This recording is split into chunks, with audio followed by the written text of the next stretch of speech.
And here we are for the Buffalo Bills New England Patriots watch party. I am NFL Chaos with Jeremy. And as usual, my partner in crime at our watch parties is my brother, Lee Cravat. Yo. How's San Diego? It rained today, which rarely happens. Of course, it is the winter. But it was a light rain. It was nice. After it stopped raining, my wife and I, Kathy, we went out for a walk. It was very pleasant. 60 to 65 degrees. Very nice. All right. Well, this is going to be an interesting game, especially for our Jet fans. It's rare that you see the Jets rooting for Buffalo, but this is probably the second time in the last few weeks that we will. It's interesting. We rooted for them, then we played them, and a lot of Jet fans rooted for them because of the draft pick and the game was meaningless. And now we're going to root for them again. So it's 3 weeks in a row for a lot of Jet fans of rooting for Buffalo. And for most Jet fans, at least the minimum 2 out of the last 3 weeks have been rooting for Buffalo because they played New England. They also played New England about 5 weeks ago, not that long ago, in Buffalo, where New England only attempted, I think, 3 passes the entire game, and won. So that was interesting. And welcome to the chat, Billy. I'm sorry. Not the guy you want when the chips are down, but no. Yeah, David Carr should have made that pass, man. He threw it into 2 people. That doesn't make any sense. The guy was covered he was so covered, like a carpet covers the floor. And I don't understand how you throw into double coverage like that. And you could see a Raider on the side of the screen that was kind of running a little bit with some space. Why not lead that guy to the left corner of the end zone or something? He rushed that pass. I absolutely agree. But he did great until that moment. That's the crazy thing. I also am annoyed with Cincinnati. It's like it's so predictable, right? We're gonna give up the field goal. There's 3.5 minutes to go, and we're just gonna run and do nothing special. We're gonna play. We're not gonna play to win. We're gonna play not to lose. It never works. And they almost lost the game because of it, or they almost went into overtime because of it. When are we just going to get some more coaches in the league that look at Bill Walsh and the way he used to do it in the 80s and play to win the game? The whole game, start to finish. Well, don't change anything. Just play the game. Get some first downs. They think you're going to run on first and second down, then freaking do a play action and throw a simple 5-yard slant and get some yardage. They just want to kill the clock, though. They're more focused on the clock. That's the thing. But I'll say that was the worst roughing the passer call on the Raiders' final drive. Carr got a call for 15 yards roughing the passer, which was the absolute worst, most obscene roughing the passer call I have ever seen. The defender was diving across, standing up. He never even tried to hit Carr, and their helmets bumped into each other. And they called roughing the passer. Jeremy, we want to sync our times because they have a kickoff clock on right now. We can make sure we're in the same spot. Oh, I got 8:40. Mine just went away. Mine did too. I said that. Mine did too. We're both watching. I have DirecTV. You don't. You might be a little. I have B&B, Barnes and That's Baker. what I have. B&B, Barnes, Baker. Additional footage provided. 24/7. We're fine. You might be a second ahead of me. I don't know. Doesn't matter. We're fine. Okay, so everybody, welcome to the Buffalo Bills New England Patriots watch party. We'll be back right after this. I promise we'll be back right after. There will be something that will be back after. Oh, yeah. Go. Amazing. That's my boy. He breaks away from a sack and completes the pass for first down. Oh, Kittle just may have made the most amazing catch. He fights for the first down and gets out of bounds, too. It's no good. Overtime. Oh, what a catch. How do you drop that? What are you, Jamal Adams? Touchdown. This is a touchdown all the way. He reached over the pylon. San Francisco beat Cincinnati. And there you have it. So it looks like that's interesting. Let's take a look at that. Pats and Bills about to play real football here. 6 degrees. Whoa. Right now here it's 60 degrees, 10 times. Now, hey Lee, we never talked about this, but when we do like these watch party things, we could both highlight the chat if we want. Because we didn't really discuss that, but feel free. I just figured you would do it. Well, feel free if you want. If you see If something, I have something to say, I will. You know, if I'm rambling on, I don't have time to read them all. If you see something interesting, looks like Garrett Ham is in here and has joined us. I want to say there was a playoff game a few years ago when Brady played for the Pats, and the guy didn't even touch Brady, and they threw a roughing the passer. Okay, so there, I don't remember it, so I didn't say it was the worst ever in history. I said it was the worst that I've seen. Well, you'll at least modify it now to say that you've seen. Yeah, and I may have seen it, Garrett, and I just forgot. Right, so it is possible that I've seen it and I forgot. Yeah, Jeremy's very old and his memory doesn't really function right. Yeah, but you know, and it's also the latest one, right? That's the latest horrible call because there was some pretty bad. I mean, but when you think about the no calls that took place with Zach this year, where there was no call, where they actually took him and threw him onto the grounds after he had thrown the pass, and then compare it to he ran by him and their helmets touched. It's like, what?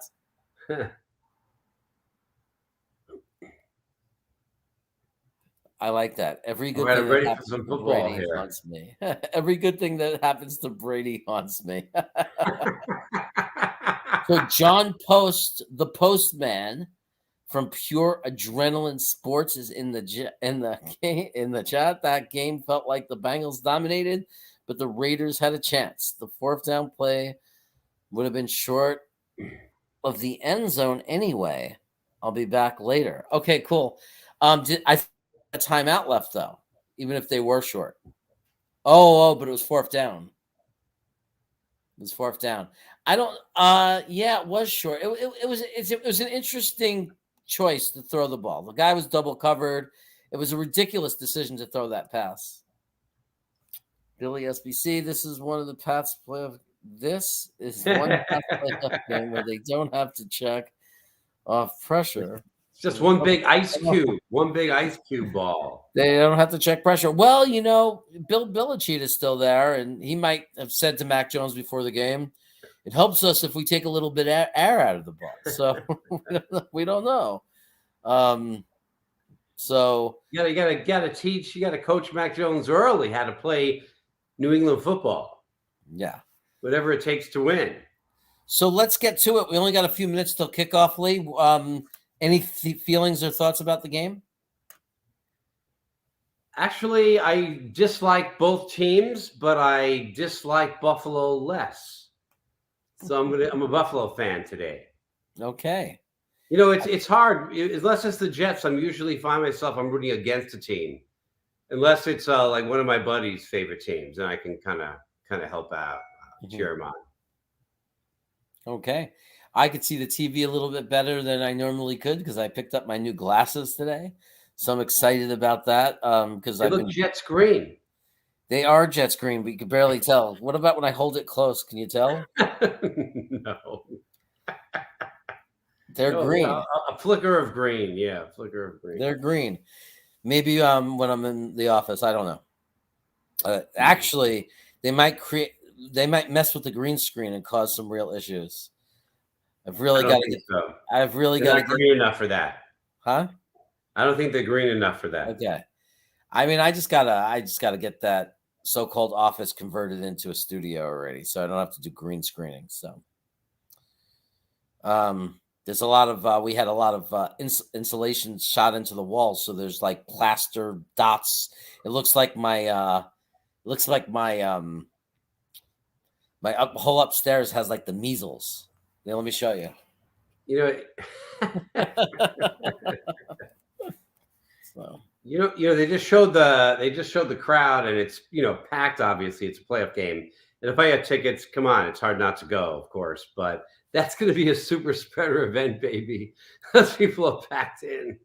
Yeah, yeah, absolutely. And so yeah, obviously I'm rooting for the Bills as well. I won't go crazy over it, as I'm not as passionate. Like if it was, I mean, if it was, I mean, I'm always going to root against the Patriots, but like if it was Pittsburgh even, or if it was, let's pick a team, I don't know, Denver.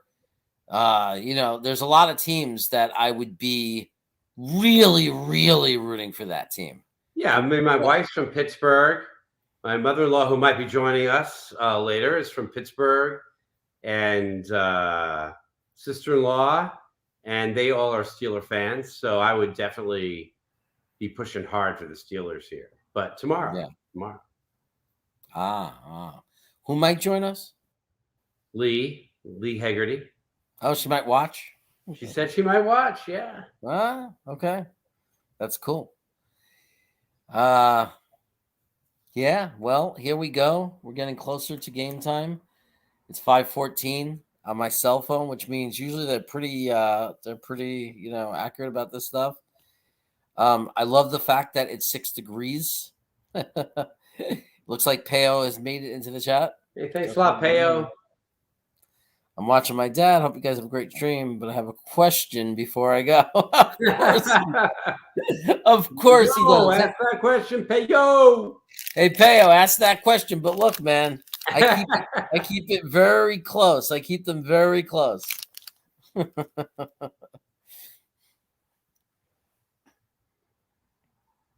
Man, the show. I'm watching the game here. The steam is coming out of the mouth, and I know it's something in the Northeast you see a lot, but I just don't see it a lot here in San Diego. It's cold out there, man. It is really cold there, man. And I heard in New York City too. It's pretty damn cold. There are people on FaceTime complaining and crying about mess. Oh, it's your biggest fan, Lee. I'm his biggest fan. Jets mess. And yes, and if you're wondering, there'll be food tonight. Well, think about it. It's 5:15 p.m. right now. This game is going to go about to at least 8:15, 8:30. So do you think there's going to be food? Here on the West Coast. Yeah, there's going to be food, brother. There's going to be food. I've been sucking down protein shakes, trying to push the hunger off. Once I get my crown put in and I can eat anything I want again, this would be a day for wings. Although it's going to be hard with the computer on my lap to eat wings. It's kind of messy. It's messy food for being where people have to look at your face, man. Well, when I'm done with my studio, there's going to be like not as big as the TV I have in here, but I'll go to Costco and get like a 37-inch TV. Okay, the Bills had the ball. They just took the kickoff back past the magical 25-yard line to looks like about the 31. We'll see where they place it. Yeah.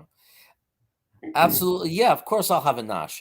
But I'm gonna build that office into a studio, and I'm gonna have a TV in there, and I'll be able to eat where I'll have like a space to actually eat. So I'll get less food on my shirt. So that'll be a nice thing. First and 10 from the 30. First and 10 from the 30. Feels like -5. And hey, quick nice, complete pass, nice 9-yard gain. Yeah, that looks good. That was 39. Stephon Diggs with that pass. And we have our question. Can a Jets fan marry a Pats fan and have a solid marriage? Well, my wife, when I tried to order a Zach Wilson jersey from Parts Unknown, she said, you can, but you also have to order me an Eli Manning jersey. But they're not the same division. I think that's the question. Really, it's the same division. Yeah, I get that, but there's a rivalry between the Giants and the Jets, and there's also, I'm a Mets fan and Jocelyn's a Yankee fan. So yeah, I was a UNC basketball fan because I dated a girl from UNC a long, long time ago, and my wife wanted to know what their biggest rival was, and I told her about Duke, and she became a Duke fan. And our marriage was just fine. More important than the games. And it's funny because her brother-in-law likes NC State, so she likes Duke. You like the Tar Heels. My brother, our brother.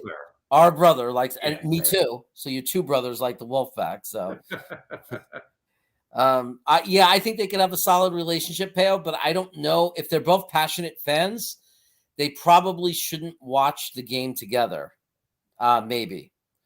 So I don't know. I know a lot of couples that survive it. I mean, Murray and Lori, Murray's Chargers, Lori's Vikings. They just fine. Once in a while, they play each other, and they have to deal with that. I actually have a friend named Steven who actually played in the band with Mo, with our friend Maurice Goldner, who's a subscriber and watches sometimes. He's in a band called he was in a band called the Hedgehogs, and Steve was the bass player. And Steve is married to a Bills fan, and he is a Jets fan. So, and their marriage is fine, and they have a couple of kids. Hey, 2nd and 10, we're scrambling. Oh, it's going to be a gain. It's going to be a Josh first down. Allen on his 20-yard feet. gain, 25-yard gain, 29-yard gain. Wow, that was a great run. Huh? Great run. That's what makes Josh Allen so dangerous. 29-yard gain, it looks like to me on the play. Yeah, it looked like Totally he got to the I mean, he totally had to scramble out of trouble. It looks like he got to the 29-yard line of New England. Looked like a 29-yard gain. No coincidence, huh? Yeah. Instead of watch party, should be called dinner party. 31. We're at the 31 of New England. Buffalo's moving the ball. 1st and 10. Yeah, but I want a Tom Grossi raid to happen to me someday, so I need watch party in the search. Maybe one day we'll get a Tom Grossi Okay, Alex Passy again. Play action fast. Looking for somebody. Tons of time. Throws it into the ground. He had a lot of time. Not sure about marrying. It looked like he didn't want to run again, like he had to run, but he was thinking, I just ran. Half hour from Orchard Park. Well, there you go. I mean, hey, as far as I'm concerned, if I love a woman, I love a woman. You know what I mean? We work out the sports later, but you find that person. You love a man, you love a man. Hey. Yeah, you love a man, you love a man. But Yeah. you find that person, and that's the person, and I guess you just have to deal with it. It's better if you both like the same team. It's better because then you could share that. Yeah. I mean, me and Jocelyn, we flip back and forth to the Yankee Met game. Whatever game is more exciting at the moment, we watch and we get along fine. And she was a 7-yard gain. It was 2nd and 10. It's going to be about 3rd and 3-ish. So she roots for the Mets and I root for the Yankees also. So we're cool with it. 3rd and 3. That's what Nelson's to do. Yeah. Well, Wilson is starting to do that. We saw some of escaping the pocket, right? We saw Wilson do that. Wilson did that insane run against Jacksonville. So we're getting to see that elite escapability.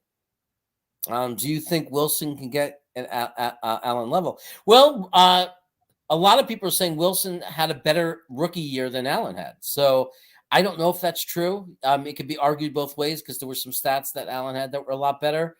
But this was a design play for Allen. It looks like a 15-yard gain to me. Yeah. Awesome run. It looks like it might be inside the 10. So if you're saying, do I think Wilson can? I would say absolutely 100%. There's no question he can. The talent, am I saying, there's no way I'd say I think anybody could justifiably say it's impossible because we haven't seen enough of him. He could also be a complete bust, right? I love the progress he made the last 6 games of the year, and I'm very hopeful for Zach. But if you ask me will, I say I don't know. First and goal from the 9. Shotgun. If you ask me if he can. 1-yard running play. Yeah, they stuffed him. If you ask me if he can, I'm 100% going to say, of course, he absolutely can. He can get to his level. There's no question about it. There's no evidence that he can't. We haven't seen the Jets with an offensive line that can take care of him, with receivers that can take the ball. You need to fill in the team before you really know what he has in him. Yeah. Hello, Owen. It's good to see you here. Billy SBC. There, Allen goes running again. That's half of Allen's game. Yeah, look, I loved it when Zach started running, dude. When he started running and did he made huge plays. Shotgun, Allen back to pass, scrambling, looking in the end zone, can't find anything. He has an hour. Wow, he brushed off that. I thought he was throwing it away. Touchdown in the back of the end zone. Amazing. Play. I really That was thought he was throwing it amazing. away. That was very much a Zach Wilson type play. They're very similar. He was definitely orchestrating the receivers what to do as he was scrambling. Yep. The In the back of the end zone, super high, fantastic reception, touchdown. He had that showed the escapability that Zach shows. The way I mean, very similar. Very also, similar. he threw it where only the receiver could have caught it. No one else is catching that. Yep. It's either a touchdown or it's incomplete, right?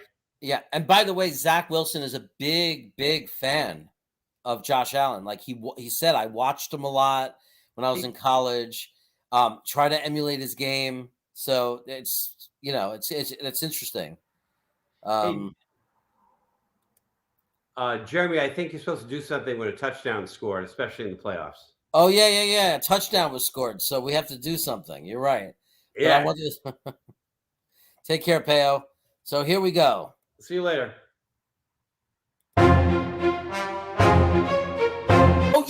Oh yeah. Go. My boy. That's my boy. He breaks away from a sack and it's a pass for first down. Oh, Kittle just may have made the most amazing catch. He fights for the first down and gets out of bounds too. It's no good. Overtime. Oh, what a catch. How do you drop that? What are you, Jamal Adams? Touchdown. This is a touchdown all the way. He reached over the pylon. San Francisco beat Cincinnati. Okay, so there you go. Well, your way, extra point was good. 7-zip Bills. You know what's amazing is people complain when Zach Wilson against Jacksonville ran for that run. They're like, oh, but that's a freak kind of play. People were actually saying that. They're saying that's not good. He needs to pass for. I'm like, well, are you out of your mind? Every other player, Lamar Jackson, Josh Allen, Patrick Mahomes, when they run for a 40-yard touchdown, it's unbelievable. Oh my God, that's what makes him so dangerous. That's what makes him a new generation quarterback. Zach Wilson runs a 53-yard touchdown run. Beautiful one of the run. most amazing runs. It should have been a sack. He fakes going out of bounds. It was one of the most amazing runs of the year. Fakes in bounds along the sideline the whole way down. Amazing. And people complained about it. Jets fans were complaining that it doesn't count. But that's not what we need. What are you right, Billy? And I know Billy was happy about it. We need the whole package. We need the whole package. We need the runs. We need the scrambling, but we need the in the pocket passing too. We need right. But he grew there. If he didn't get better as a pocket passer those last 6 games, I would say the same thing. I'd say, look, he's not complete. But the growth he showed in those last 6 games as a pocket passer is what really we'll learn a lot next year. Look, we did a mock draft last night. It was fantastic. What a draft. We gave him protection. We gave him targets. We gave him another running back. I mean, I want to see after the draft, the next season, what does he do with more of a team around him as it builds out as part of the 3-year plan here? Well, one of the things that we definitely saw with Zach Wilson, that was when the running game was effective, he was a different quarterback.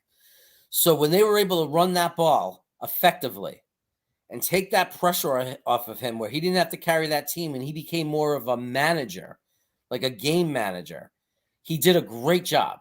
Look, and the turnovers went away. The worst games were the beginning of the season, right? When he had the turnovers and all that. He had less than a second and a half to throw the ball. They were on him before he could even look up. And you can't count that as what he is as a quarterback. Yeah, the pass protection the first 5 games of the season, except maybe with the exception of one game, was just the first 2 or 3 games. It was horrendous. It was like beyond. I mean, it was as bad as you could ever be, except for the Buffalo game. That last game of the year was the same thing. It was like he got Michael Carter and Zach Wilson got hit before he could even hand the ball off. Yeah, that's how bad it was. I was watching Pittsburgh, and Ben Roethlisberger was getting hit before he could look up. And we know he's a great quarterback. I mean, he's has been, but he's still a great quarterback. And he couldn't do anything. You need time. Well, look what Tampa Bay did to Patrick Mahomes last year in the Super Bowl. He didn't have time. Suddenly, Patrick Mahomes wasn't so great. Yeah, we'll find out a lot more next year. Here's the kickoff. All right, we got the kickoff. New England taking it out of their own end zone. Oh, bad decision. 12-yard line. I'm going to try something new, Lee, while you call the game. to make this, because I didn't have a chance to do the graphics to make this look a little bit more official and better. But we could do this, which I think will be nice. What are we doing? Hey, I'm really excited here. This is Mac Jones's first snap from center in the playoffs. He could end up being. This is where we find out a lot about him, what he has, and he's on his own 13. Shotgun formation, hands it off. If it's a day of they stuffed him. If this is a day of just handsing off, they're in big trouble. 1 yard gain. You'll see what I'm doing. 2 yard gain. 2nd and 8. There we go. Man, it's cold there. What do you think of that, Lee? Where it says Buffalo versus New England underneath. Yeah. 7 = 0. Did I say 7 equals? I think they're not equal. Mac Jones back to pass. A complete pass. Nice. The receiver slips, falls out of bounds at the first down marker. I think they did forward progress. Probably 24, 25, 26. I have no lighting. That's the problem. Okay. That was exciting. First complete pass, 1 for 1, maybe 11, 12-yard pass. 1st and 10, under center. Wow. Passing Look like again. somebody blaming offsides. Offsides. Tons of laundry. I saw that one. I think it was offsides. Motion. You saw that, right? Did you see the guys jump? I did not see him jump. I saw the yellow, the flags. Yeah. So now we're going to call that laundry for now on, Billy. I'm copying a couple of people. Every time I see yellow, I say laundry. And everybody called that 4 at the same time. No discussion necessary, so it must have been a very obvious jump for the offensive lineman. All right, under center. 1st and 15 now from the 20, from the 19. Pitches it back. 1 yard gain. Nothing doing. Back to the 20. I'm trying to learn how to use StreamYard as we're here. Like I'm saying, is there any way for me to import pictures for the background? Like everybody else, instead of black on top of us and black on the bottom of us, they have like their logo. This can be a long day for Mac Jones because they cannot run. As V-Man says, ain't doing jack on the ground. Yeah. You have to put in Max. He's in a shotgun formation, 2nd and 14 from their own 20. It's cold there. Oh, he's got time. Quick pass, nothing doing. A little bit short and outside. Well, he's doing what he does. Macaroni Jones does what he does, and that he takes what the defense gives him. He's very, people could say, "Oh, he's only dink and dunk." You can't take that away from him.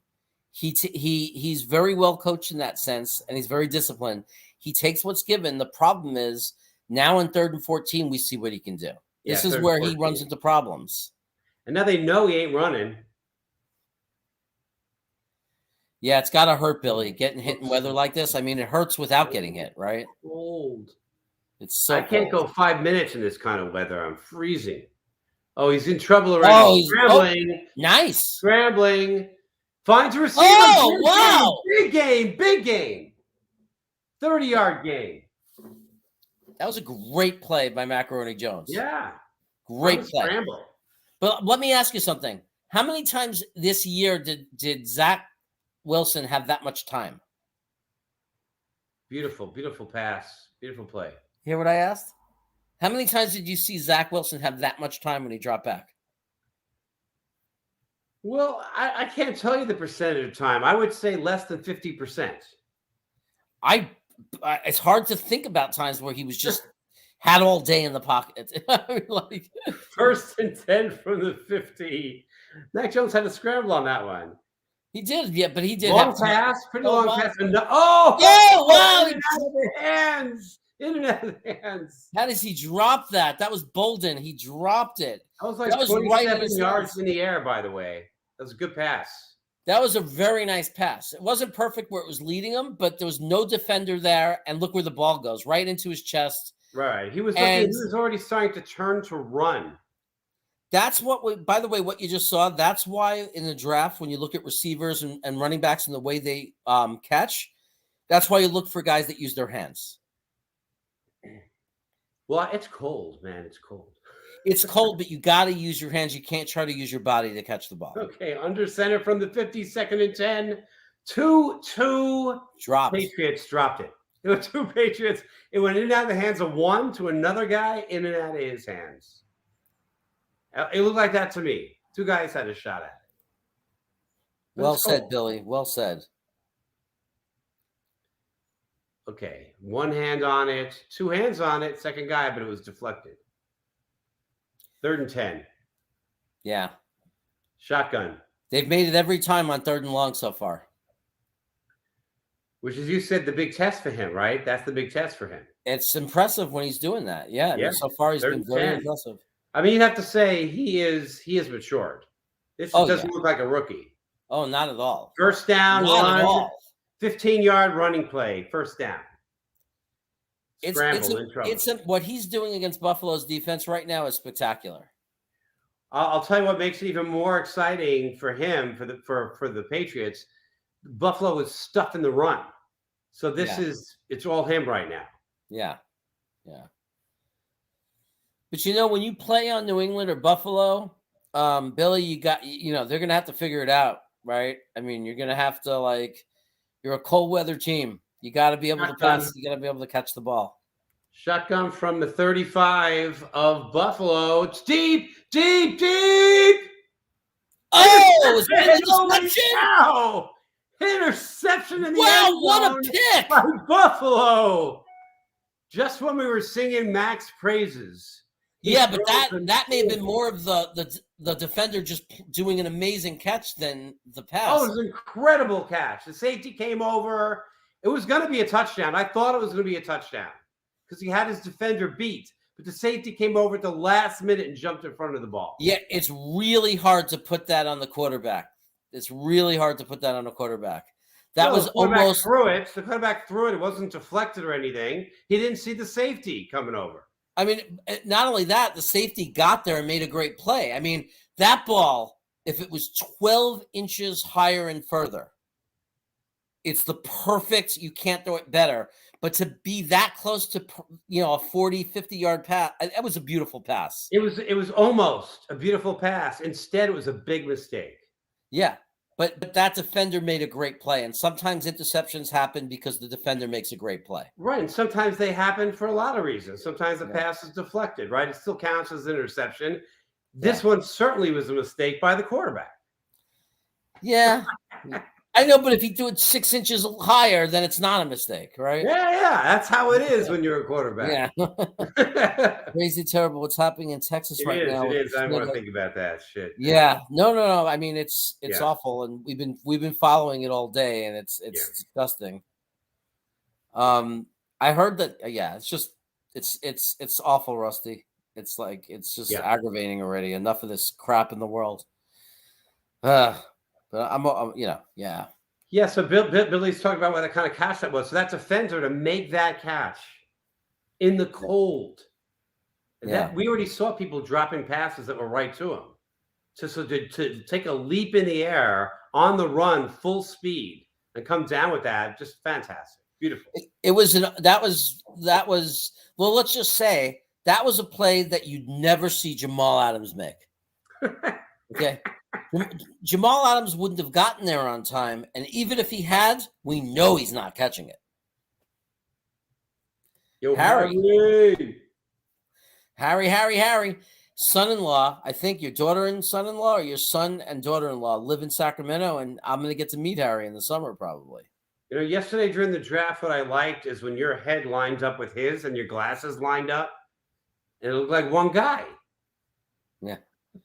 No, that's okay, cool, Rusty. That's cool. It's all good. That's the real world. It's all good, man. It's the real world and everything, but it's cool. It's cool. But, it's like you talk about things like that sometimes. I mean, and it's cool. Just to mention it. Yes, Makes we're me going to us have Buffalo starting from their own 20 because they were in the end zone. The interception happened. it got to make us appreciate these good moments, right? When we're hanging out watching a game. That you Boy, can't. if you're the Patriots, you're not feeling good. You're moving the ball. Your quarterback was looking fantastic. And then to come away with 0 points, interception, that just sucks to them. Yeah, absolutely, absolutely. Now they get the ball at the 20-yard line. They're up 7-0, Quick and a great reception, pass. quick big pass. 25-yard gain right there. Yeah, by Allen, real quick and easy. Yep. The guy was wide open.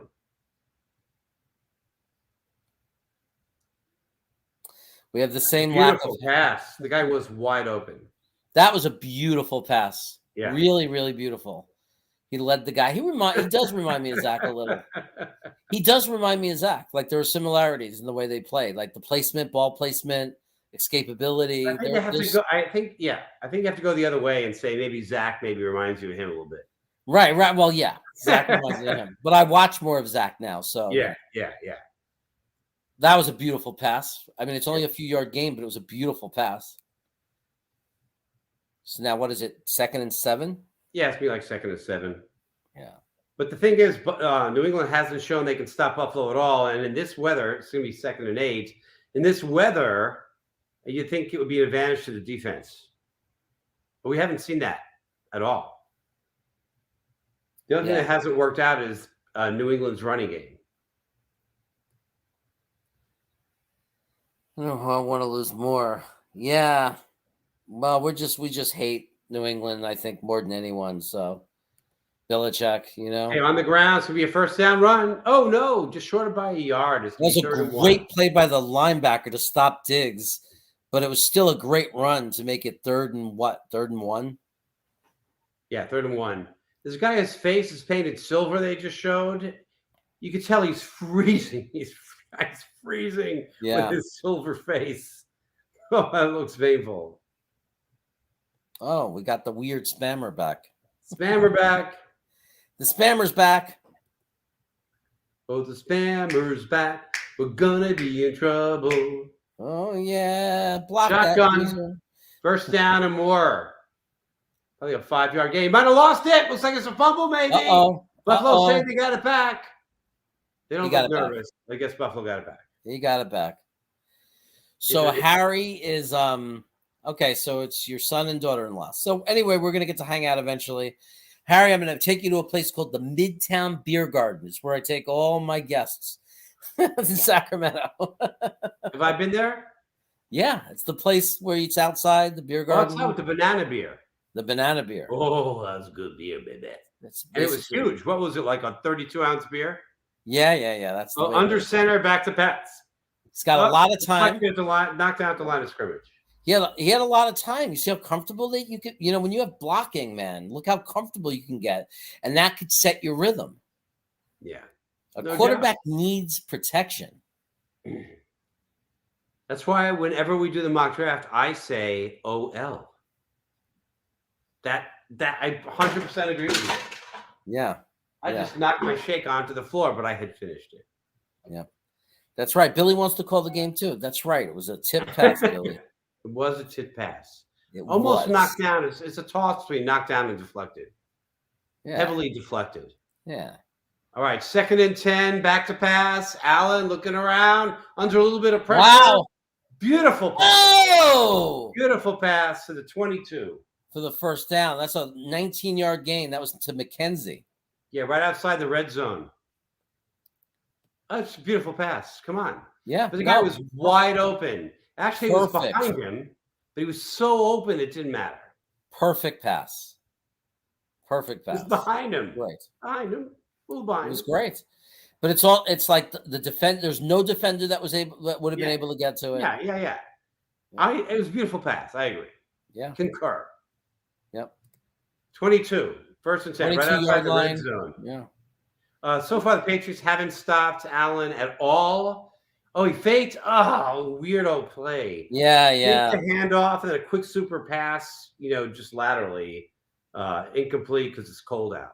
See, yeah. But also the throw that, guys with arms like this, the short passes become tricky to put the touch on the ball. We see Zach struggle with that too. There was no touch at all, and it was low. It was low and just Yeah. a little too hard. Guys like that have that strong flick, man. They just want to, they want to throw 10, 15 yards at least minimum. They want to be able to put that little, gas on the ball. Yeah, Harry says a good thing he dropped it. It was. He was the defenders right there, so he wouldn't have gained anything. Would have been a loss of yardage. Yeah, would have been. 2nd and 10 from the 22. Shotgun formation. Allen, quick pass. Right. Nice. It was like a down and out, easy completion, 6 yards or so. Yeah. It's probably going to be 3rd and 4, and that was Diggs again. So Diggs is showing up today. They need him. They have no passing game without Diggs. I mean, it's hard. It's much harder without Diggs. He's such an important part of it. I'll tell you something. The replay you could see is that Josh Allen looked off his first receiver. Like you could tell, the play didn't happen through his number 1. Went to his number 2, immediately saw it was going to work and threw it there. Yep. Before gotta love when you could see them going through the progressions. I love that. Yep. Shotgun formation in the red zone. From the 16, it's a plan keep. First down. First down. So is that going to be a first and goal lead? Do you think he got across the 10? Yeah, he did. He just got across. They might mark it at the 10 just because they like to do that. It'll still be first and goal. Yeah. So I want to say there's a guy, Luke Grant. He has a channel called Play Like a Jet, and he showed some of Zach Wilson's plays against Tampa Bay. And one of the exciting things was in slow motion, he was showing you the reads. They were saying that's his head turning. That's his eyes refocusing. And you saw Zach Wilson going down his progressions. It was nice to see. Touchdown!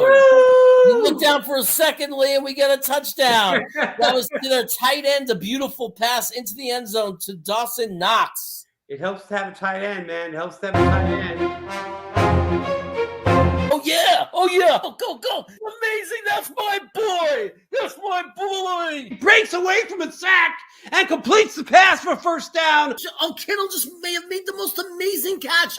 He fights for the first down and gets out of bounds, too. It's no good. Overtime. Oh, what a catch. How do you drop that? What are you, Jamal Adams? Touchdown. This is a touchdown all the way. He reached over the pylon. San Francisco beat Cincinnati. Extra point is good, 14.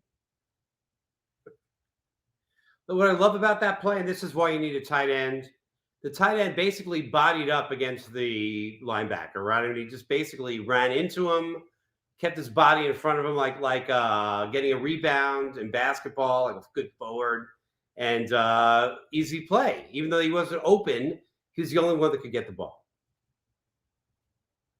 Are you muted, Jeremy?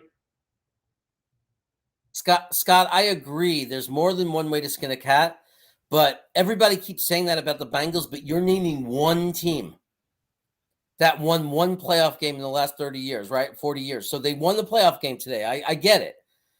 They haven't won a Super Bowl without a good offensive line. They won a playoff game against the Raiders. Now, I agree. There's more than one way to skin a cat, and if you have a lot of weapons, you can make it work. But in almost every other case, if you don't have an offensive line, if you think of championship teams, they have good offensive lines. And if your quarterback doesn't get more than a second to throw the ball, you're not going to win the game. Right. And I don't think the Bengals offensive line played as bad as the Jets offensive line played the first 4 weeks of the season. Like I was watching the Bengals today. You might say that they don't have a good offensive line, but they didn't look that bad. Like he had time to pass. They're not great. They're not elite. They're not giving him tons of time, but they're also not giving him 1.7 seconds, which is what our line was giving Zach Wilson on average the first 3 games of the year. And to be fair, they've come around. The Jets OL got better. Right. And what happened to Zach Wilson when they came around? Amazingly, he got better. Yeah. So, and don't think the Bengals are not going to take an offensive lineman in the first round this year. Like, who says they're not going to, right? So I mean, I'm not, like I said, I won't be angry if the Jets use one of their first round picks on a wide receiver, Scott. I won't. I really won't. I will not be angry. I'm just saying, though, that Cincinnati is one example of that. And the Giants are an example of a team that has tons of weapons and stink and can't do anything with their weapons because they have no offensive line. We have a couple of greetings to make. One is to Nana Lee, my mom-in-law. Yo, Lee Hegarty. Wow. In the That's house. amazing. I'm glad she's watching. She's a big Steeler fan. She's a big Steeler fan for her whole life. And we have one of our guys from Germany watching. And we love our Jets fans in Germany. Believe it or not, there's a whole bunch of them. We had one on Green Bean Show, and we had a great time talking Jets. So I love seeing that. Thank you for joining us. I'm not sure if you're a Jets fan. I think you are, because I think I know your name from previous chats.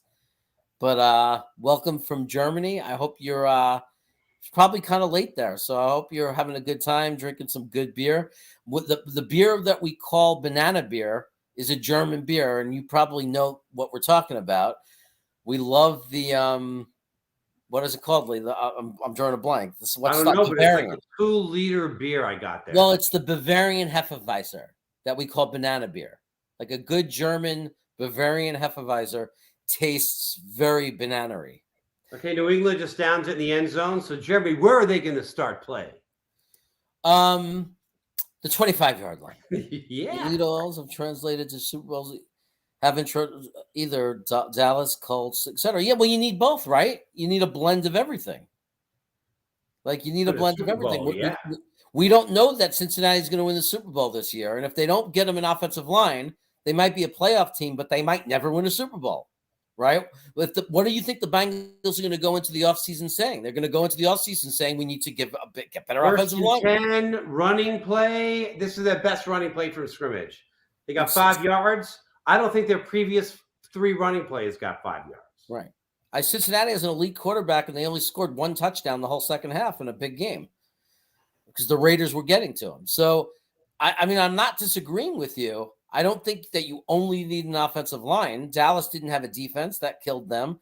The Colts don't have a quarterback. That killed them. But but if you think of championship games, you have to be well-rounded. 2nd and 6, shotgun. So far, by the way, Mac Jones is 2 for 6, 39 yards. If it wasn't for that interception, flags. That's a flag. Oh, so, like, for example, Scott, it's not a flag. It's end of the first. Okay. So, Scott, for example, if we took Zion Johnson in the second round and took Treylon Burks in the first round, or Olave, we took a great wide receiver, and then you take Burks in the second round, and then we grab at the other second round pick a great tight end, I'm happy, dude. I'm with you. I'm just saying you have to balance it. I'm not saying take 3 offensive linemen in the draft. I'm saying we need a right guard. Let's take a right guard. Let's take a tight end, and let's take a wide receiver, and let's take a linebacker. We have 4 picks. Let's balance it out. Let's balance our picks. I'm not saying I don't want a wide receiver. Hey, watch my mock drafts, dude. I took Treylon Burks when I was on the hot sauce. When I ate the hot sauce, I traded down and took Treylon Burks. So I'm not arguing against you. I'm just saying you have to have balance. Well, last night we traded our top 2 draft picks for 4 or 5 late first-round draft picks and second-round draft picks, and we really built that team up. That would be a great thing if that happened in real life. Yeah. Hey, and what's funny, man, is in 90% of my mock drafts, I do not take an offensive lineman in the first round. I don't. I take an offensive lineman in the second round or the third even. Yeah, you don't have to get an offensive lineman in the first round. Right. You get a good offensive lineman. Plenty of championship teams have built by taking second, third, fourth round offensive linemen. Definitely. You know, I agree with Scott that you don't have to have a top of the division offensive line to win. You don't. But you can't be much further back than that. Right. Well, you got to be better than the Jets were this year. Yeah, I mean, I certainly don't have to be top 5, right? Yeah. But you have to be able to protect your quarterback. That's all I'm saying. Protect your quarterback, and you're good to go. Right. Especially, we want to predicate our offense around the run game too. And yes, I agree. If we were the 14th or 15th offensive line with amazing weapons, and we added Treylon Burks and a tight end, and we got Michael Carter, and we do good run blocking, I'm right there with you. We could do amazing things. But we can't be what we were this year. We can't be inconsistent. We have to be consistent. We have to have the, most games, most of the time we have to come out and be able to run the ball. And then Zach will be able to pass the ball. And we won't even need great pass protection if we're running the ball well, because then you have more guys in the box. So you have less coverage. So Zach will be able to get rid of the ball faster. All right, here we go. Or starting the second quarter, 2nd and 6 from the 30. Mac Jones under center. This is a second chance. Let's see if you can keep the drive alive. Yeah, let's see. 2nd and 6. Running play. Yeah, they're running a little bit better. They're running a little bit better this drive than last drive. They got really good running backs. That was great the way he ran alongside. He just went parallel like that. He slid. Even though he only got 3 or 4 yards, 3 yards, he really fought for him. He's saying absolutely agree. Yeah, we do agree. I think that a lot of people, I think we had a miscommunication. I wasn't saying we have to draft offensive line in first round. So I think that was the miscommunication. I'm definitely all about, there's a lot of guys I like in the 2nd and 3rd rounds that could help our OL for 33. Sure. Pitches it back, running around the end. Oh no, short. Maybe he gets 2 yards. Maybe. I'll tell you, that was an amazing one. I don't think they could go for it. That was an amazing play by that linebacker, because look at the size of him, and to catch up to a running back, like to close the gap like this and not get beat. He was able to contain him. Push him out. Getting around the edge. Now I'm wondering if he got the first down. It looked like he was a yard short to me. He could have. Let's look where he went out. I think he was like 6 inches short when he crossed. When the ball crossed over. This is gonna be very interesting. It's close to a first down. 4th and 1. Punt. They're punting. I think they have to punt because it's like giving them a 21-0 lead if they miss this first down. They can't do that. They have to. Yeah. No, they're punting. They're punting. So that's amazing play by the linebacker. Amazing play. You're right. It totally was. I can't believe he caught him. A running back. Right. 19-yard line is where Buffalo's going to start their 3rd drive. New England hasn't stopped them at all yet. Yeah. So I had a feeling you were a Jet fan, buddy. I do, because obviously, where do my followers come from? They come from Green Bean. They come from either Green Bean or seeing me on Frankie's channel. So Jeremy, I'm taking a break. You're taking a break? Lee is taking a break. Let's remove him so you don't have to look at that ugly circle. Well, you're willing to look at Lee, so maybe you're willing to look at the circle. Oh, that was so mean. So, let's see. Is the score still 7-0?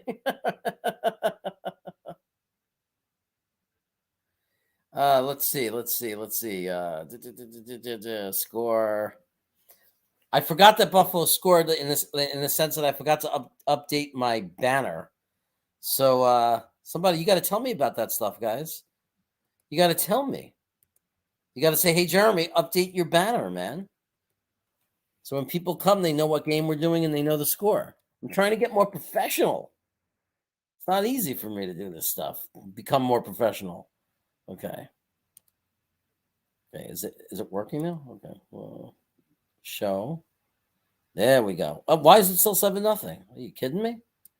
Okay. Backspace 14-0. Enter. Show. There we go. 14-0 Buffalo. I probably should have put the 14 next to Buffalo versus New England with a 0. I can make it look a little bit better, but let me go back to the comments. Okay, what's going on, guys? Personally, depending on free agency, obviously, I'm hoping we go defense with the premium picks. Edge, Hamilton, Dean, Lloyd, Gardner. Yeah, I mean, mostly on defense too. So I'm hoping that I would love it if we got a it doesn't have to be like a WR1 yet, and part of it doesn't have to be. I'm not saying I wouldn't love it. I would love to get a really good wide receiver in free agency, so we could really then maybe even pick up a tight end and a wide receiver. So then we could wait a little longer on tight end and receiver in the draft. Only draft a guard in the first one in the second round or something like Zion Johnson, and then have 3 picks for defense right off the bat, right? Something like that. And maybe we get a safety already in free. We're gonna have $60 to $70 million to spend. So we really have to see what holes we fill in free agency before we know what we need to do in the draft. But I definitely want Nakobe Dean, dude. That was an incomplete pass. Oh, Lee's back. I gotta let him get in. We gotta get a system down so I don't forget him. I almost called you. Okay. Sorry about that. You need to change the show name to Food and Football. Oh, huge run by Allen. That was a replay. Jets mess. You are obsessed with my eating. Don't you eat? What? Hey, Jets mess. Where are you from, dude? Like, I never asked you any questions. Why? 9-yard running play. Tell us where you're from, Jets. Mess. I'm just curious where you're from. If you grew up in New York, you're busting balls, so that makes me think you're from New York, from one of the boroughs. 3rd and 1. 3rd and 1. This is big. The last time Patriots had the ball, Mac Jones didn't throw it at all. Right, here we go. Allen under center, 3rd and 1. That's true, Rusty. Signing the running play, first down. Yeah. I'm going to say 1.5 yards. Maybe with forward momentum, maybe they give him 2 yards. He popped right through. So Rusty, you're right about the free agency, Rusty. We're going to have to save like $20 million to sign all the players. But I think there's $60 million. I think is going to become $80 million with these. I think there's going to be an increase in the cap, and then we're going to cut some guys. We don't know who's going to go and renegotiate some contracts. So I think we might still end up with 60 to spend. Jets just moved to Vegas last year from Manhattan. Wow. All right, under center. Cool. 1st and 10 from their own 30. Oof. Whoa! Kind of nonchalantly hides the ball. 5-yard passing game. He faked me out. I thought there was a penalty or something. Yeah. Very nonchalant. Puts the ball to his side. Yeah. Looks like a 6-yard gain. 5 or 6 yard gain. Oh, he fakes the handoff, then he hides the ball. Yeah. Love it. And then the running back was wide open. Yeah, New England gets away with the most dirtiest plays in the NFL. It's really just getting sickening already. So Jets mess just moved to Vegas. The last time I was in Vegas, I was actually with Lee. Lee played in the World Series of Poker. I did. I played the World Series of Poker. I did good. I knocked a lot of pros out. And not only were you in the World Series of Poker, but we were there. It was the year of the earthquake. Yeah, it was an earthquake while I was playing.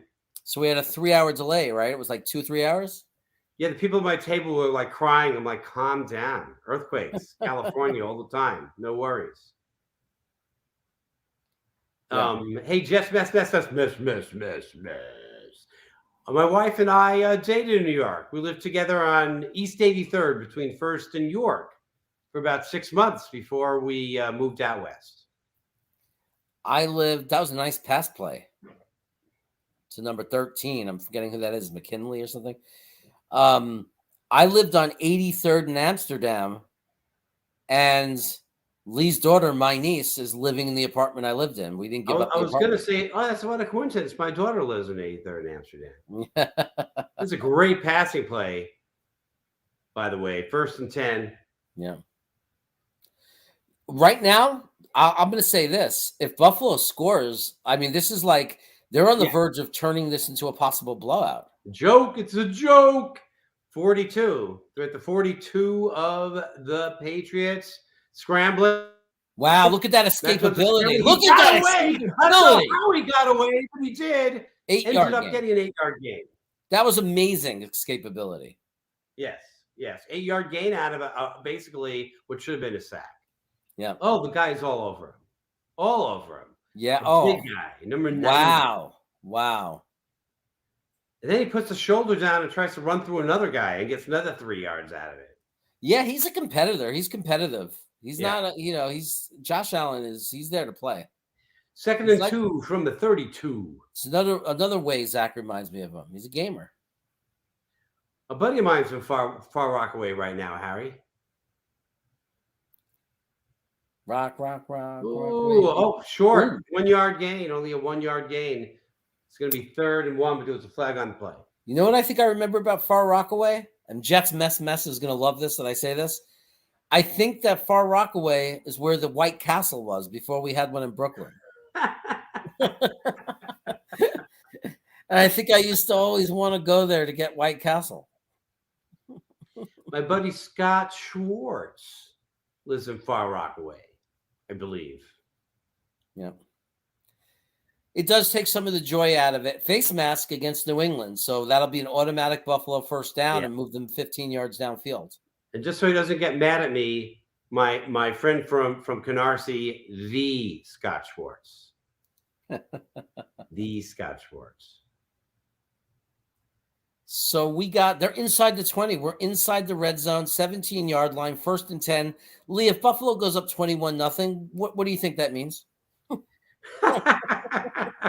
I think Belichick's going to have to find new methods.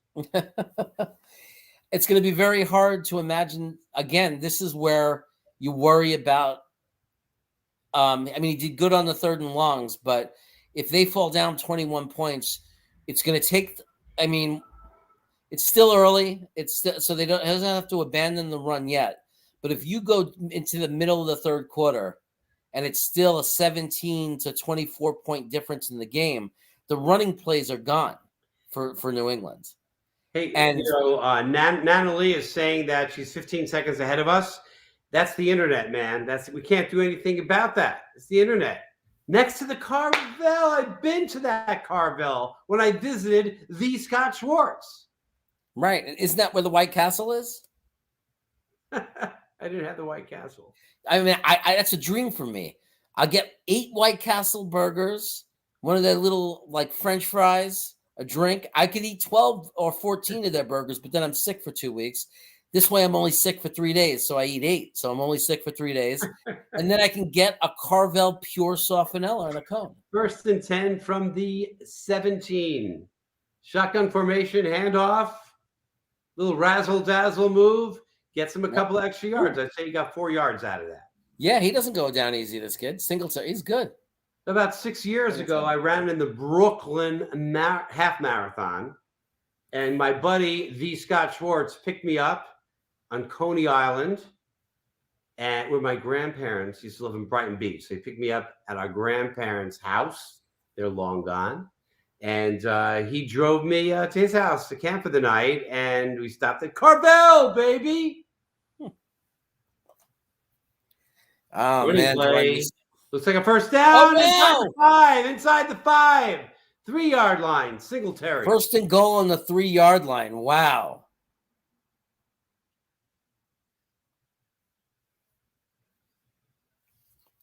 Wow. This is very dangerous. The game could get very out of reach for New England.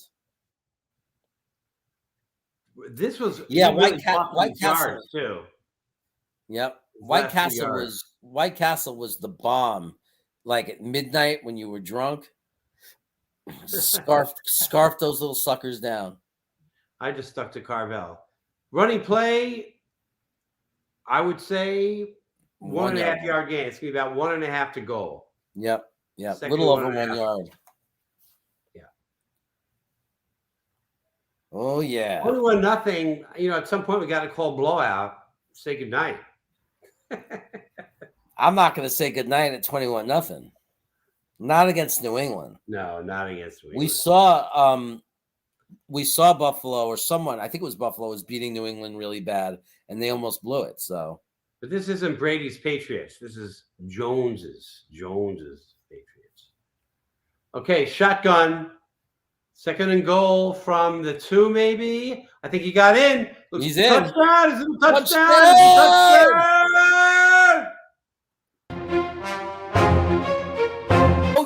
Oh yeah. Go. Amazing. That's my boy. That's my boy. He breaks away from a sack and completes the pass for first down. Oh, Kittle just may have made the most amazing catch. He fights for the first down and gets out of bounds too. It's no good. Overtime. Overtime. Oh, what a catch. How do you drop that? What are you, Jamal Adams? Touchdown. This is a touchdown all the way. He reached over the pylon. San Francisco beat Cincinnati. We're on time for the extra point this time. The first time. You were very quick with the showing the what do you call it? I don't know the promo. I'm learning. The shorts, the promo, the sizzle, intro. the sizzle reel. The sizzle reel. I like papaya. Don't even get me started with pina colada, buddy. Pina colada, large pina colada. 2 dogs with mustard and sauerkraut. Fries. Stand there at the window watching New York City go by. Do I miss that? Great papaya, Papaya King. It doesn't matter which one. The I two was brothers had a supposed to fight. be in New York next week. I had tickets to a bunch of plays. We were going to do John's Pizza, my favorite. My wife and I were going to devour it. Unfortunately, COVID numbers, too bad, too high to go. Yeah. What's nice is they gave us our money back. So on the tickets. Who ever heard of that? That's wild. Yeah. So we're at a commercial, and Rusty is going to make a comment about White Castle. Still the bomb. I get a 20 case once every 2 to 3 months.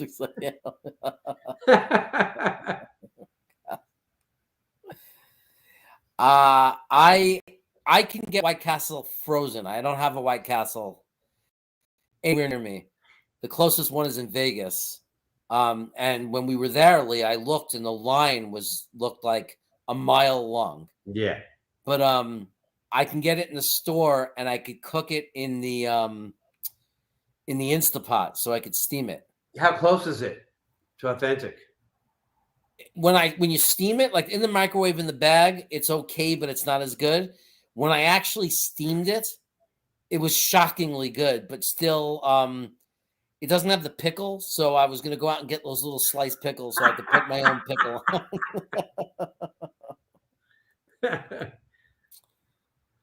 You know, my I'm not a big hot dog guy, but what I love is in New York just getting a hot dog from the street vendors with the works, especially those sauteed onions that are sauteed in mustard and ketchup. The Sabret red onions. Yeah. Oh my God, I love those onions. And like, to me, even though I know we're not talking high quality meat in those things, it's still just New York to me, that dog. Yeah, they all switched. There's no more Sabret. They all went to cheaper hot dogs. They ruined the whole thing.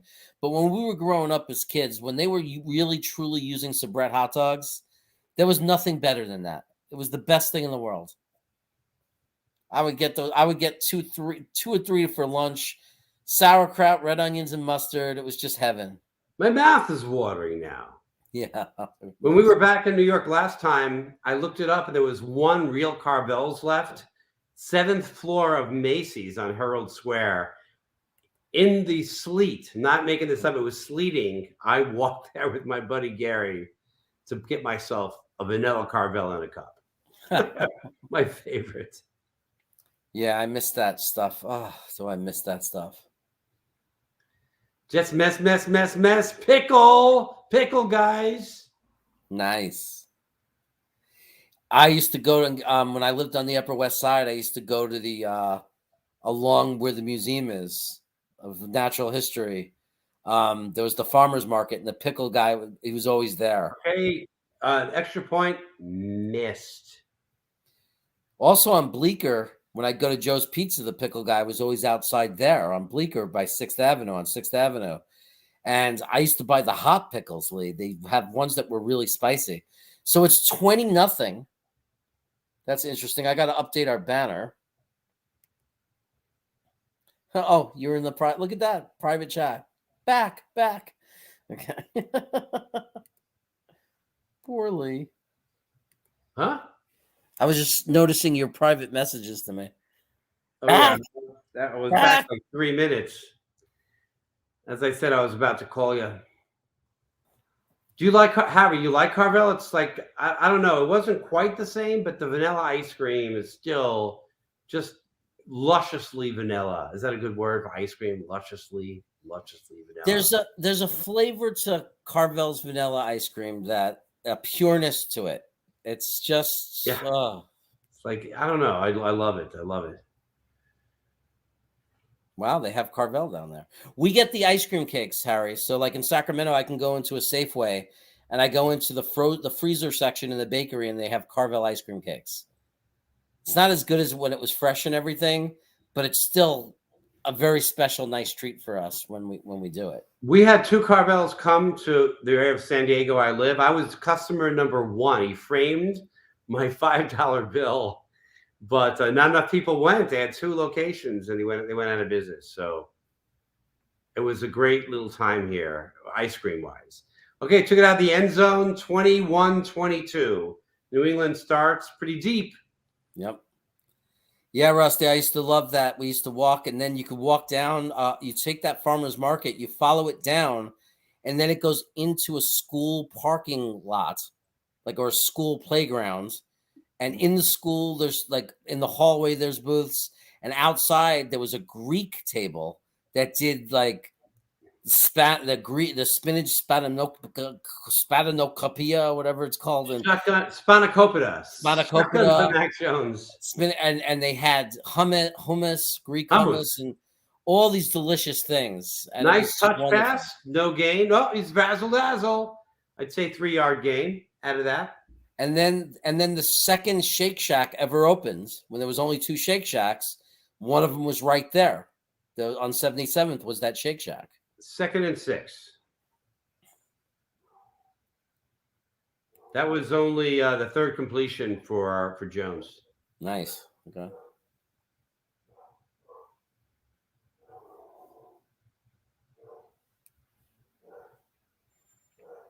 And it's really hard to find good soft serve ice cream. Like they serve that stuff in all you can eat restaurants, like those salad bar places, but they're like they're so bland. I mean, they're like water, Well, like sugar water, frozen incomplete sugar pass. water.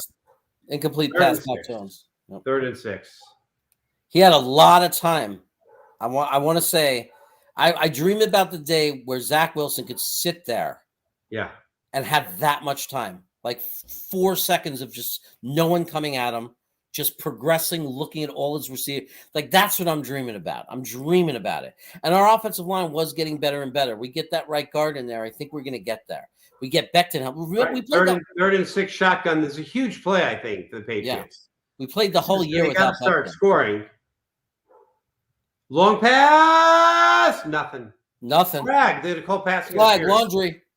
The guy give a teeny little push to him. He's going to get a call for that. I'm telling you, New England is so protected in this league. It's kind of a little bit of a push. To me, it looked like. I saw it. But the ball was way over the guy's head. There's no way I had any chance of it. Yeah. Well, they don't care about the ball being catchable anymore. That's an old rule, I think. I don't know if it might still be. No. I don't even see a push off. A little bit of touching. I mean, so little. It's a New England never call this. It's a New England call. It's a New England call. That's crazy. I'm telling you, this league cheats for this team. It's like out of control what they do for this team. Well, now they're at their own 47, 1st and 10. Pitches it back, 3-yard gain to the 50 or midfield. They do everything they can to help New England. I've never seen anything like it. It's just they own football. They own football. It's like Kraft owns the NFL, I think. Because it's it's just incredible. That's not pass interference. Cheese Whiz. They own Cheese Whiz. You could tell that there's no way to catch that ball because the contact was so little. It doesn't matter. Like it's just a ridiculous call. Mark Sanchez. They might rookie be starting a playoff game. All right, 2nd and 7, shotgun, sack, baby! Oh, big time! Acknowledgement. They crushed him. Be careful, guys. They'll call a flag on you if you celebrate too much. You're not allowed to be Oh, that was happy just against New England. demolished Jones. That looked like the Jets' offensive line the first couple of Yeah, weeks. well, that was what Zach was doing, dealing with most of the season, right? I mean, if he stood there for any amount of time, boom, you get hit. Can you imagine how bad Mac Jones would have been on the Jets? Because he doesn't have that escapability. He would have gotten crushed. I mean, Zach was crushed, and he's got good escapability. 3rd and 15. 3rd and 15. It also makes for a lot of interceptions. When you're young and rookie, you try to throw it too quick.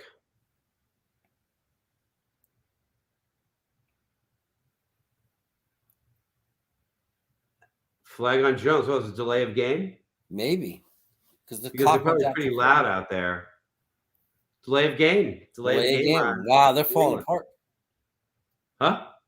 After getting that gift of a pass interference call, everything fell apart. I mean, it's going to be second and real. I mean, it's going to be, is it third or second down? It's really long. It's 3rd and 20 now. Wow, yeah. It's going to be very hard for him right now. Shotgun formation, back to pass. In trouble, scrambles. Jinx throws like a 12-yard pass. Not enough. It's not enough. Down at the 50. I don't think it's enough. I think it's going to be like no way. They're 10, 11 yards short. Yeah, like 4th and 8 maybe. And I think they have to punt it in this weather. Down 20-0. Sorry. Just put it on the table on the desk. Put it on the desk. Yeah, so they're punting, and there's less than 4 minutes in the first half. Wow. Here comes the punt.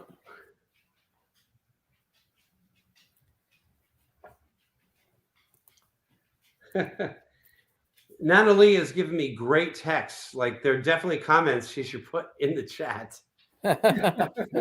Who is? Nana Lee. Oh. Hey, Lee, I'm going to let you take over. I got to get my food ready and set up. All right. At some point, I need to eat too at halftime. All right. So these are great texts from my mother-in-law, Nana Lee. Number 90 of the Steelers, I think that's Watt, who just tied the record for sacks, would have done that sack by himself. I love Watt. He's a monster, man. I love to just have that guy. I said maybe if they score another touchdown, we stop covering it, and Natalie thinks we have to wait till it's 30 zip, which it could be. It could be sometime in the third quarter we could see 30 zip. But I don't know that I want to stop broadcasting if we're pitching a shutout. I say we're pitching a shutout. I'm not even a Bills fan. But to me, if you're playing New England, I'm kind of rooting for you. So shutout, baby. There's some chance.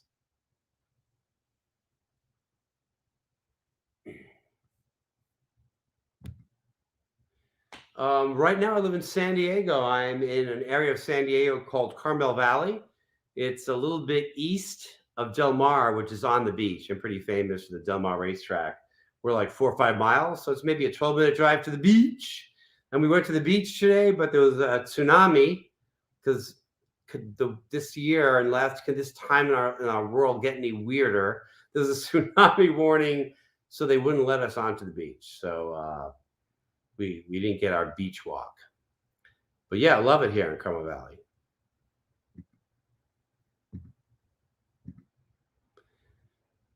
Yeah, really great place to live. Although we are moving to the great Northwest. We're going to move to the southern tip of the state of Washington in the next few months, my wife and I, just for change of pace. Yeah, I know Strahan never should have had that. I was a total gimme from Favre. So really, let's just say he has the record, but in some ways, he had an extra game to get it, 17-game season, but I don't think he didn't play in 2 of the games. So it's just wacko with records.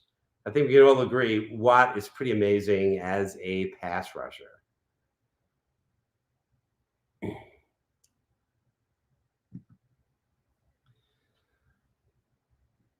Yeah, my daughter almost went to UC Santa Barbara, very close to going there.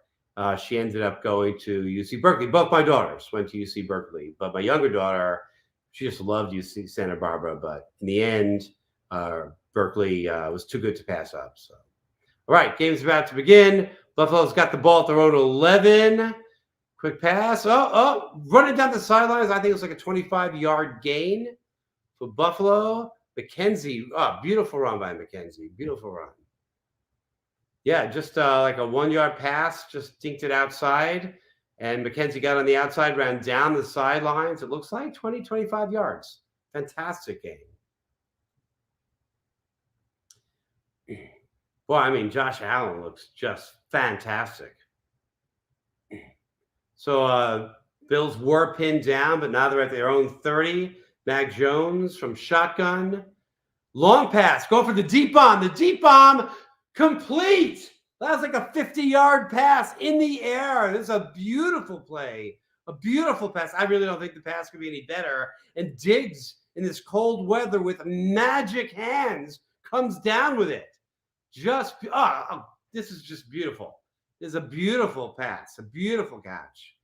The guy leaps in the air. Diggs just leaps in the air, comes down with it, gets another maybe 6-7 yards, falling out of bounds. Just beautiful.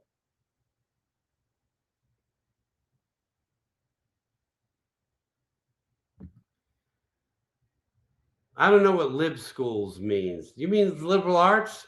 Because my daughters both study computer science. And it's a great school for that too. All right. Jeremy, you're back. I'm back. You missed the best pass of the game. Definitely the best pass of the game. Allen to Diggs. It's probably 50, I'm guessing 50 yards in the air. A perfect bomb. The guy was totally covered, but the bomb was perfectly over his head. He jumped, caught it, extended. Just fantastic. The guy was on him, so he was tackled right away. Maybe stumbled for another 6 or 7 yards. It was just gorgeous. So, has anybody ever seen Belichick get this dominated in a playoff game? And as I was saying it, I realized he did in the first half against the Rams, but in the Super Bowl, but he had Brady to come back. Yeah, this is not the Brady's Patriots. Oh, it wasn't against the Rams. It was against the Falcons. What are you eating? Pizza. You know how hungry that makes me? Yeah, it's pretty good too. I'm going to look up my calorie count for the day. I'm on a diet, man. I got to lose the Thanksgiving and Christmas weight. Oh. What's a lib school? Liberal. Oh, liberal. All kinds of people go to these schools. They're great schools. They are liberal schools, but yeah. Well, Berkeley's famous for. Yeah, but you find everything everywhere. Of course. I'm looking at my calories. Real pizza. It's Mod Pizza. It's a chain, and it's actually not bad. It's 1,000,000 times better than Domino's. 1,000,000 times better. It's actually not that bad. I have a real place, but the real place, well, there's one place that's like Brooklyn. It's like you wouldn't even know, but they're 35 miles away. Then I have another place here, but we don't order from there because they don't have gluten-free pizza. My wife is celiac, so we have to do Mod Pizza because they have they have gluten-free pizza. But my pizza that I get, my pie, is good. I mean, it's really good. I like it, so I'm okay. But every once in a while, we do the drive to Fairfield. It's about 40 miles. And we go to a place called Vicini's. And they're from Long Island, and they have like real New York pizza. Vicini's. I know that from somewhere. Yeah. Well, we told you about it. Vicini's. Where do I know that from? Maybe us talking about it. It might have been for the movie Arthur. Oh, Josh is keeping the ball. First down, maybe. Wow. Depends where they mark it. He's incredible.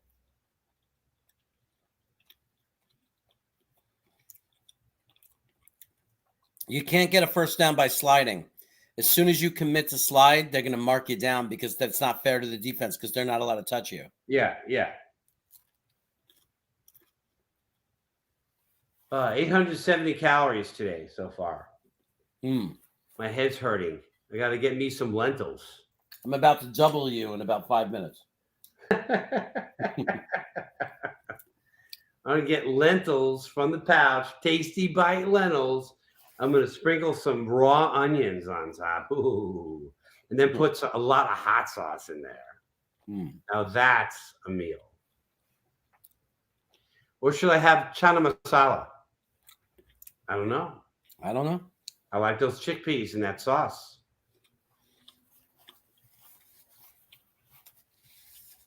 Man, all that talking about food got me so hungry too.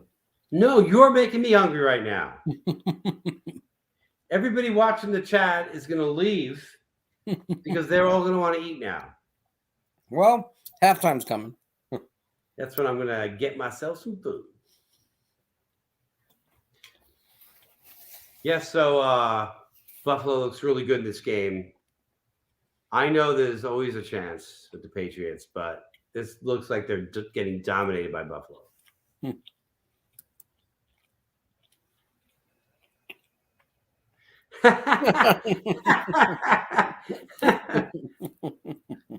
Jeremy, after you finish the pizza, are you done for the game, or are you going to go back for something else?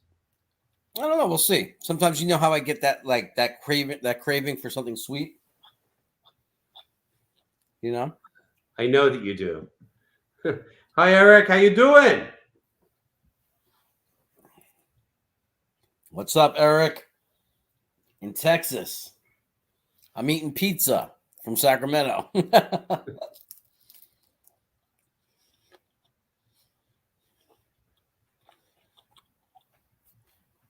Don't commercials get longer and longer? Do you think they get longer and longer?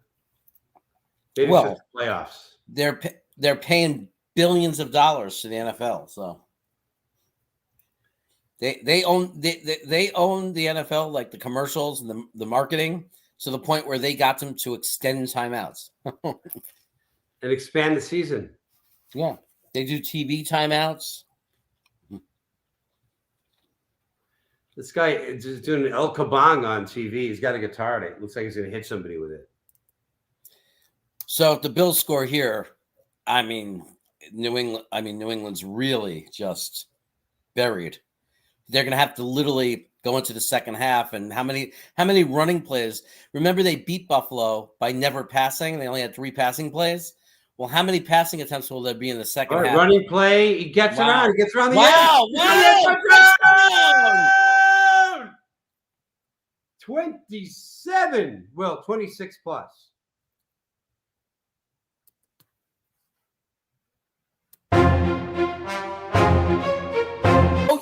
Oh yeah. Go. Amazing. That's my boy. He breaks away from a sack and completes the pass for first down. Oh, Kittle just may have made the most amazing catch. He fights for the first down and gets out of bounds too. It's no good.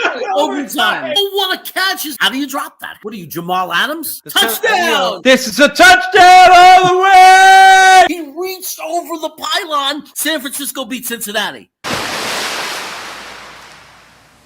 Okay, they're going for 1. Why wouldn't they?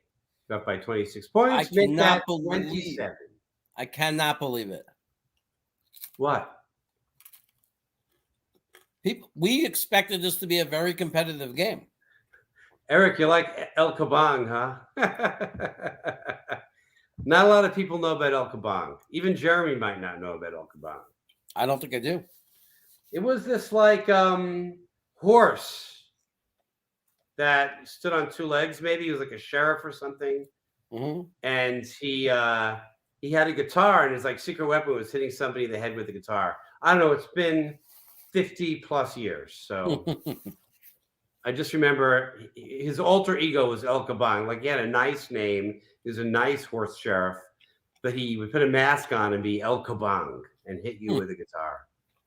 Eric, please correct me. Tell me more about what it is. And Jeremy and I are doing pretty good given the circumstances. It's pretty hard to be doing pretty good. Our lives are kind of messed up from normal, but we're doing good. We're doing good. So Tom, he comes riding on a steel horse, something, and he's wanted Dead or alive. Tom Steel Bon Jovi, horse I everybody. ride. Dead or What's up? alive. And right away, he's laughing and noticing that I'm Victor McGraw. He's wanted. dead or alive. So I am eating Mod Pizza. Mod's a pizza chain. You might have it where you are. It's actually a million times better than Domino's and everything like that. It's one of the places where you pick the toppings and they make Rusty, the pizza twist it for me, buddy. Twist it for me. They make the pizza right in front of you. Then the pandemic happens, so you order it on DoorDash or Postmates or Uber Eats, and it's like any other pizza place. They lost their whole gimmick because you just have pizza delivered to you. But the way it was built was it's like a cafeteria line, and you pick the toppings, and they make the pie right in front of you, and then throw it in the oven. It's very close to what Kramer wanted to do on Seinfeld, where he says the people get to they make the pizza. Well, they just showed a stat that this is the first time 4 straight TDs of the first 4 possessions since the Patriots did it to the Chargers, which used to be my favorite team, and I remember that game. I do. So Rusty's going to go troll some Patriot chats, and which is hysterical. I'm going to stay here for halftime because there's this guy out there. He has like 250,000 followers. He gets like 2,000 people to watch his live streams, and every halftime he does Can we watch this pass? Watch this pass. Wow, beautiful. So anyway, every halftime, this guy Tom Grossi does raids. He raids people's room. He did it to Green Bean. Green Bean didn't like it, but I think he's nuts. It's my dream. Because if you put 200 people in here, I'm going to beg them to subscribe. I'm going to say, yo, I'm cool. Help me out. I'm glad you rated my site. Give me a sub. I'll do Green Bay stuff because they think he's a Green Bay guy. I have a brother-in-law named Brian who'll help me do Green Bay Packer draft. And I'll beg them to come and sub.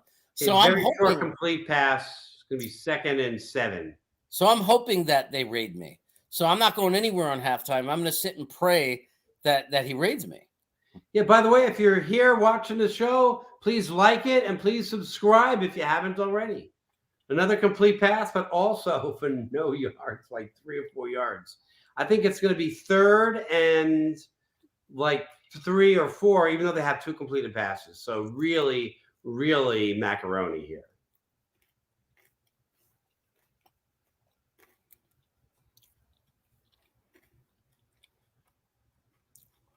Okay, complete pass for a first down. You got it. There you go. There's under a minute left. They got to move the ball a little bit faster than that. Oh, the score is 27-0. Bills are in the lead. I'll take that. What? Yeah, Tom, I thought that was. I thought it was. I want that draft. I want that many guys. I want that draft. All right. Back to pass. Back to scrambling. Oh, my God. He did a very dangerous slide. He went 2 knees under his body slide. After he got like 4 or 5 yards. That's dangerous, man. Hey, can you guys see the banner on YouTube that says Buffalo versus New England 27-0? Because that concerns me that Eric was asking for the score. So, maybe guys, let me know. Reminding you to update it. Let me. Can you confirm? Yeah, but it says 27-0 Buffalo. Buffalo versus New England, 27-0 Buffalo. So let me know if you can see that banner scrolling across on YouTube. We can see it. Okay.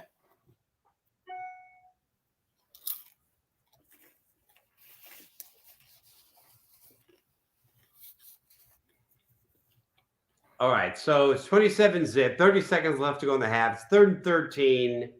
At about midfield, just shy of midfield for the Patriots. So they have like 2 or 3 plays to work it into field goal range. I'll say this right now. If New England was to come back in the second half and win this game, they really did replace Brady and find the next one. That's what it would take. It would take a Brady it'd have to be like the next Brady to come back against Buffalo's defense. Yeah, let's see him do it. Yeah. Okay, nice dinky little pass. Again, it's only for 5 yards in the middle of the field with time running down. I just don't get it. Well, they Okay, got a looks like they called a timeout. timeout. Looks like they called a timeout. They could do a pass play out of bounds and be in field goal range. But they got to Yeah, get the first down. these passes at this situation in the game, they're too short. There's not enough time left to take all these short passes. Yeah, if I'm 27-0, I'm going to do some trick play where I'm pretending we're trying to get in field goal range, but I'm going to go deep because you're down 27-0. 4th and 5. Now they have to go for a 4th and 5 because they're getting 2-3 yards a pop on completed passes. It's just not enough. Don't feel like an idiot, Eric. It's the first time I ever put the banner up there. I'm learning, buddy. I'm learning. It's a new thing. It's a new thing. Besides, you're worried about waking up a sleeping baby. Okay, so. Shotgun, 4th and 5. Mac Jones throws a deep pass. Looks like it might be complete. It is complete. I think it is. Beautiful pass. That was beautiful, and it was a beautiful play by the receiver. Yeah, it forced Myers to have to turn around. He had to spin around, but he was inbound. So the 7 seconds left of the game, they just spiked it down. 6 seconds. 6 seconds left the same. They'll have enough time to go for a 44-yard field goal? Yes, a field goal's good. Field goal's good. At least they break the shutout. I mean, again, a shutout would have been fun. 42-yard field goal. Well, we don't. Well, he's still got to do it. Oh, are they going to call that complete or not? That looked like complete. That's complete. That didn't touch the ground. Okay. It was close, but it was a little bit wobbly in there, but he kept control. 42-yard field goal. 44. There's our old kicker, Nick Folk. Nick Folk. Quite a folk he is. It's good. No, it's called off. There must have been a timeout being called by Buffalo before he got the kickoff. Standard procedure. Yep, standard procedure. Try to freeze them out, and in 6 degrees, you could freeze somebody out. Lee was getting ready to eat. 6 seconds left, and they said, "Nope, timeout." Not a surprise. Boy, they want the shutout. If they're putting this kind of pressure on the guy just for 3 points, so they're up 27 zip. I think that's the way it's going to work out too, Scott. I really do. I think Mac Jones will be a successful quarterback if he stays like with that. If they maintain that level of coaching, you know, Josh takes over the team when Bill, you know, and he'll have a fine career. But I think at the end of the day, our boy Zach is going to rise up. The kick is good. The shutout's gone. 27-3. Still a second on the clock. 1 second left. I still can't eat. You still can't eat. Only I get to eat, Lee. Eric says this is the end. The end of the Patriots. The beginning of the end. Well, they did get the field goal, which gives them something to build on in their minds, maybe. But it's not looking good for them because they don't have Tom Brady. So, and at the end of the day, that's what it really is about. Well, if it was Tom Brady, it wouldn't have been a field goal. Come on. Right.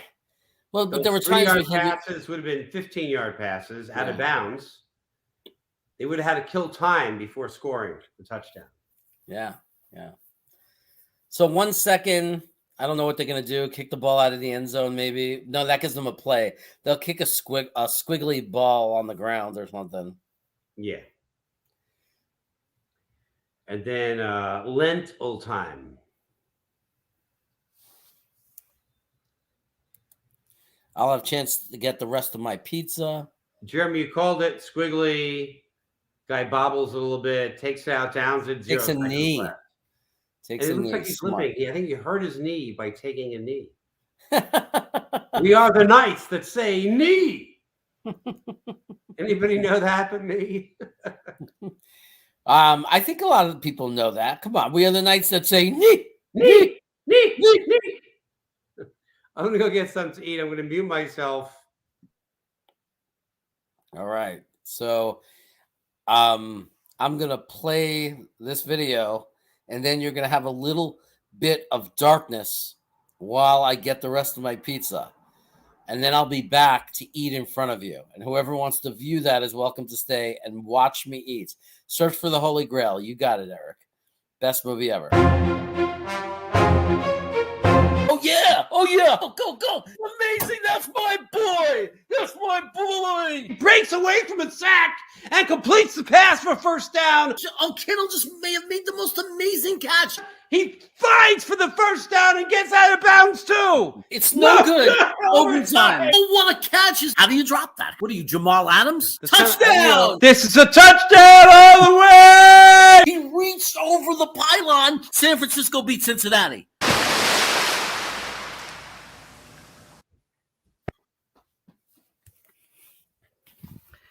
I'm back. I just got to get the right screen on. Here we go. All right. Oh, boy. Ugh. So, you can see I'm wearing my Cravat Attack shirt. That's Lee on the top. My brother Matthew. Me. Matthew, you see, Jeremy, Lee. And that is our background on Cravat Attack. Peppers that were grown by my mother-in-law, Matthew's mother-in-law. Grew those peppers in her garden, and we took a picture. But that's the Cravat Attack shirt that we wear sometimes when we record us eating hot sauce together and we rate hot sauces. We typically don't do New York Jets drafts after we eat the hot sauce. So that's the difference. We just rate them. Although I do cry like a little baby most of the time.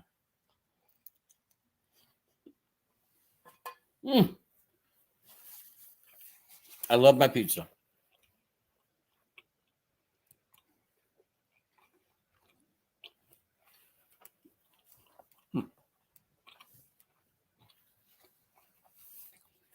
My favorite scene is The Dark Knight. None shall pass. When he starts saying it's just a flesh wound, and then he has like one leg, and he's hopping towards him, and the guy goes, "What are you going to do, bleed on me?" That's the best. That was the best. What are you going to do, bleed on me?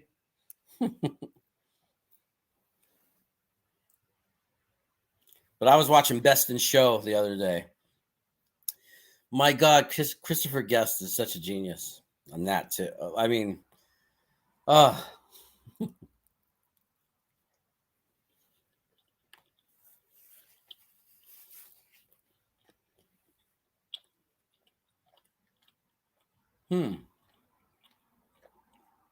They're showing the Josh Allen highlights. And you know, the thing about Josh Allen that I want Zach Wilson to get more, hope becomes more like him. It's definitely that balance of running and passing. Like where we could look at highlights and see big passes from him, but also look at like amazing runs too. Like that's like keep the defense never knows what's going to happen.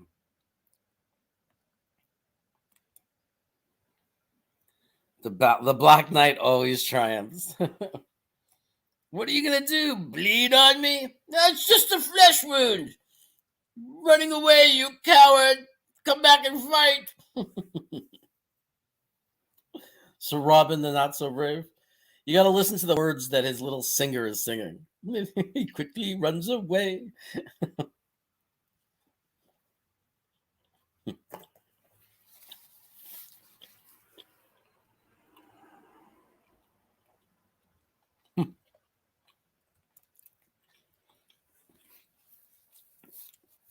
When I was little, it took me, like when I was younger and I first saw it, it took me a while to realize when the guy had the wagon and they're walking through the village and they're going, "Bring out your dead." And it actually took me a few moments to realize the humor in that. Like how freaking funny that was. Bring out your dead, and they're collecting the dead bodies. And then of course there's the "I'm not dead, I feel fine."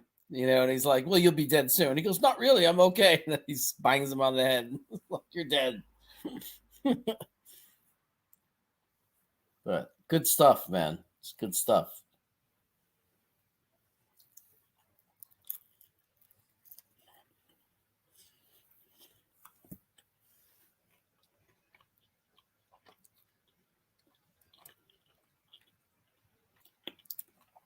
The humor in a knight that goes into a castle full of women that want him and he ignores it. Oh, and then the wedding when he kills half the guests, and the father forgives him. They kind of just start talking. He was a little bit messed up about you killed the best man, though.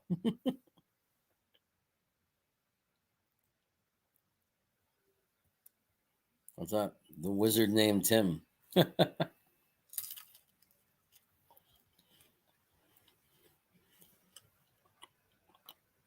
I bet we all love the same movies. Like,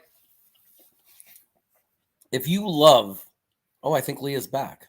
I thought he was going to be gone for a while. If you loved Search for the Holy Grail, then you had to love The Princess Bride, right? Ooh, one of the best. Yeah, like nobody likes the Holy Grail and then doesn't like The Princess Bride. Yeah. Chana masala instead of lentils. It's chickpeas with masala sauce. It's so good. And Jeremy, I put your favorite. I put a teaspoon of chocolate plague in it. Oh my God. I just had an idea. Next week or tomorrow, like the next time we do this, we should do a hot sauce at halftime. Yeah. Oh, that's hot, man. Oh. Even in this bowl, you think in 1 teaspoon would spread around? It's just so hot.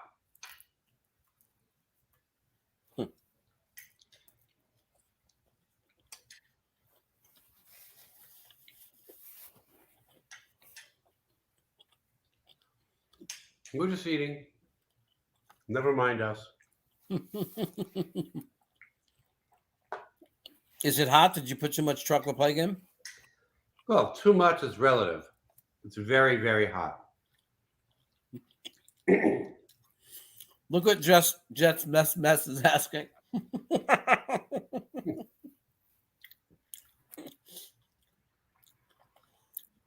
Well, they cut the pie into 6 slices. I'm on number 5. But to be fair, it's an 11-inch pizza. So now I did get it with sausage, ground beef, bacon, black olives. Harry, Jeremy is going to eat a Scotch bonnet if he gets to 1,000 subscribers. Mm-hmm. If I can get my hands on one, I'm going to join him. Well, I'll bring one down in February.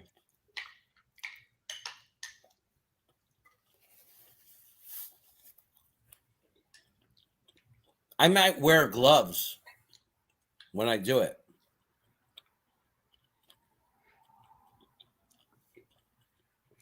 So my favorite hot sauce, Harry, is called Carnival. And Scotch bonnet is the main pepper in there. It's just phenomenal. Jeremy and I did like a with our brother Matthew, what's that show where they bid how many notes? Name that tune. We did like a name that tune where we bid how hot we would be able to go. And I think I had to do 1 1/4 teaspoons of Carnival. I loved it. It was hot, but not super hot. Jeremy had to do 3/4 of chocolate plague. That was insane. It's on our channel, Cravat Attack. Well, that was why I knew I could do the teaspoon of the last dab. Yeah. You know, I knew I could do the teaspoon of the last dab if I was able to survive, chocolate plague. Chocolate plague 3/4. Yeah, almost as much. See, Eric ate a whole pizza too.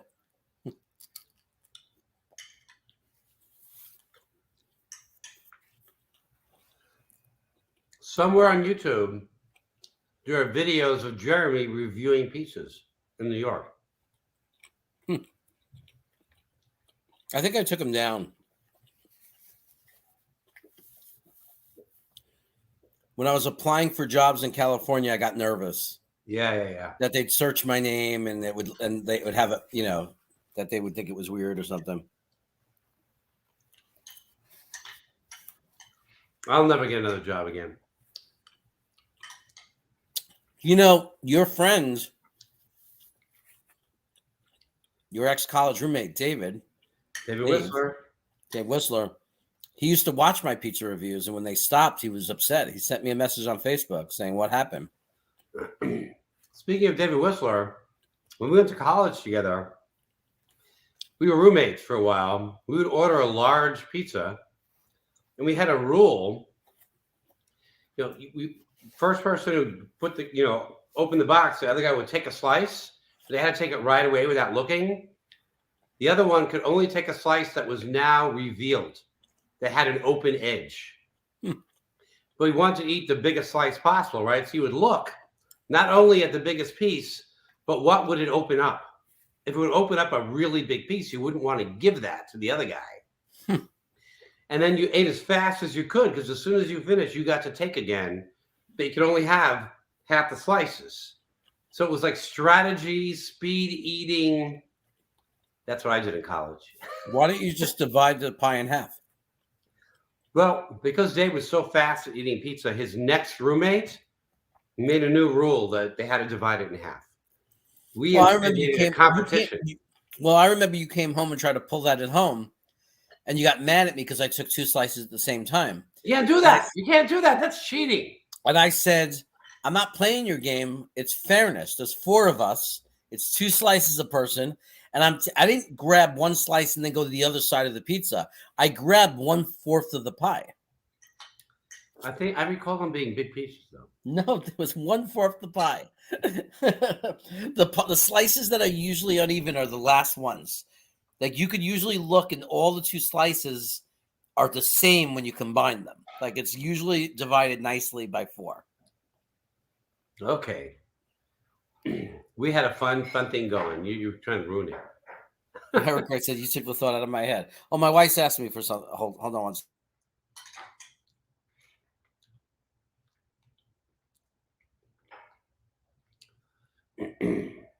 This is hot. This is hot. I'm going to need to get a habit tissue. Very hot. Jocelyn was checking if she needed me to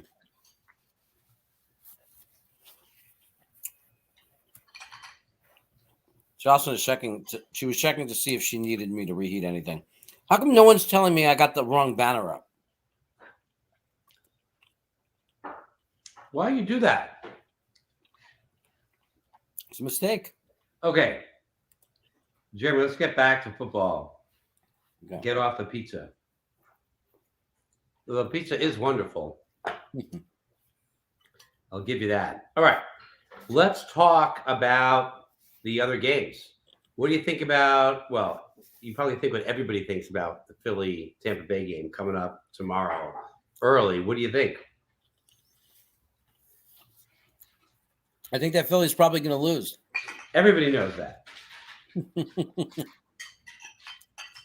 But I think it would be very exciting if Philly pulled off the upset or made it super, super close. Yeah, everybody takes 2 slices at a time, Eric. My brother likes to change history. What it was he knew he ate a lot faster, especially being 7 years older when I was a kid. So he wanted it to follow a system that was advantageous to him. Of course. I called it the college system to make you guys feel important. But I've never met anybody in my life that doesn't grab 2 slices, especially when there's 4 people and everyone's getting 2 slices. You take your plate, you grab your 2 slices, you get your drink, and you eat your lunch. You don't take 1 slice and leave the rest and then later on go back to the pizza box. I don't think there were 4 people. Who are the 4 people? Our parents didn't eat pizza. It was you, me, Matthew, and Monica. I have no memory of that whatsoever. Yep. It was your first ex-girlfriend. I remember it vividly. I forgot. You don't forget pizza memories. Well, yeah. I don't forget.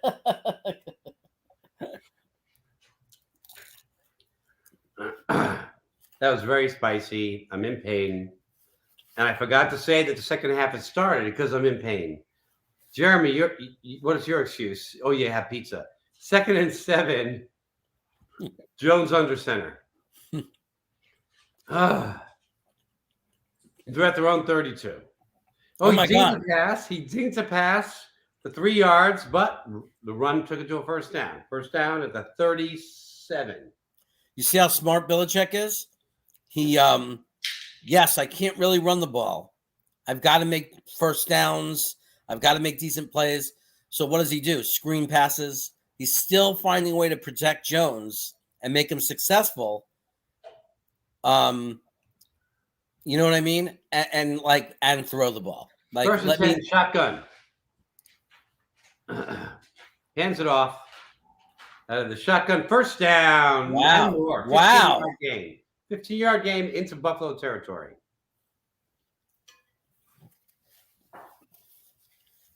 Hey, so my wife and I were in New York, and we ordered a pizza, and we tried to do the fold it in half because we're from Brooklyn. And my wife's not from Brooklyn. She's from Pittsburgh, but that's close enough. I guess that's not close enough. But we were in New York, and we couldn't fold it. It was too floppy. It was a floppy pizza slice. It wouldn't hold. It limped. It limped down and lost the cheese. So we had a knife and fork it until it cooled off and hardened. Coagulated. Back to pass. Jones back. Up in the air. Interception. Interception. A deflected interception. Went up in the air. Kiss of death. Looks like he threw it pretty hard to a receiver that was pretty close. We'll have to look at it again. Yeah, he zipped it in. It was high and away. It caused a deflection, a tip. Definitely an interception by Buffalo. Like at their own 35, I'm guessing. Every time I see one of those guys holding up the fence, so his friend could hold up the D, so it's D, and you're holding up that fence, I'm thinking that guy got to spend the entire football game holding that fence. I don't know what you're doing, but you got to look at the comments, man. But he's holding up an actual fence. That means the whole game you have to sit there with a fence. And you put it down on the floor at your knees. It's not so bad. Well, as mess would tell you, my issue with that would be is if I got this fence I got to worry about holding up all the time, how am I going to eat? How am I going to eat? Hey, I've been a Mets fan since, I'd love to say 69, but I was a little too young. I was only 6 years old. I didn't really remember very much. But by 73, when they lost to the A's in the World Series, I was a fanatic. And I was a fanatic for a long time until the strike in like 91, 92. And then I kind of decided baseball was too spoiled. Everybody, owners, players. I really never got as back into it again. Yeah. I was into it, but not as. Well, remember when, we were into it heavily when, who could forget the story when mom and dad were upstairs sleeping and we were watching that game. They were playing Houston and John Stearns in the ninth inning comes. I used to say he was better than Thurman Munson. I used to say that John Stearns was better. Yeah, but John Stearns never hurt his shoulder, something that's fixable today. But that back then they couldn't do anything about a rotator cuff. But when he came around, he runs into the Houston catcher. The Houston catcher drops the ball. Yeah, and the Mets win the game. And now it's about 11:30 at night. And my dad is not a fan of this. Like he's sleeping. When my dad's sleeping, you're not allowed to make noise. And Lee is screaming at the top of his lungs. He dropped the ball. He dropped the ball. He dropped the ball. Just in case the ref didn't see. Okay. And I was hiding under the desk. There was a desk down there. And as he's yelling, he dropped the ball, I ran and hid under the desk because I knew my father was going to come running down to kill us. And he did. And he comes down and he starts screaming. And Lee looks at my dad and goes, "But Dad, now they're only 29 games out of first place." Okay, first and 10, 2-yard gain on the ground, Buffalo.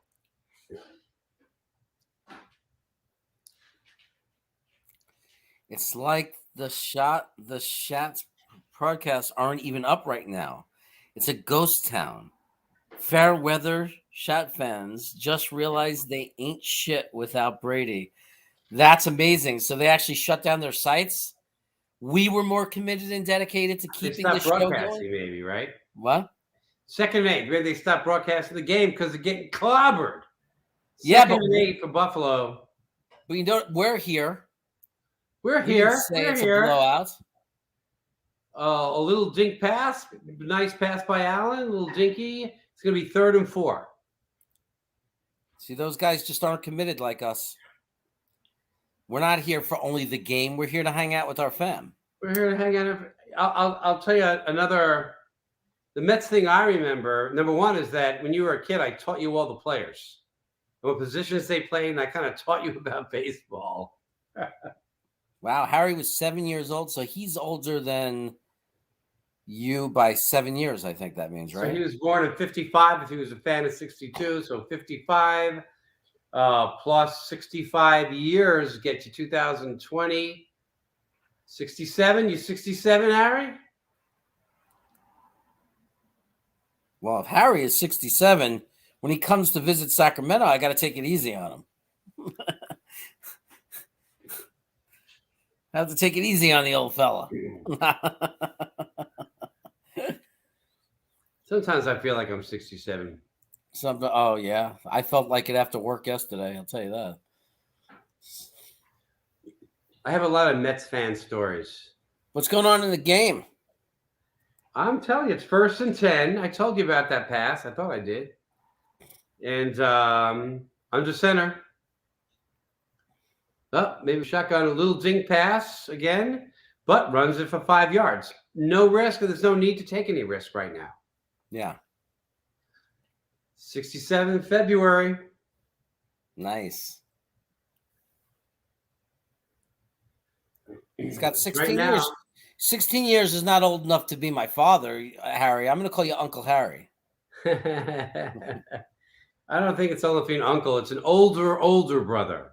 I know a lot of people who become an uncle at 16, but yeah, it could be. Jocelyn is 16 years older than her sister. So when she's 67, her sister will be 51.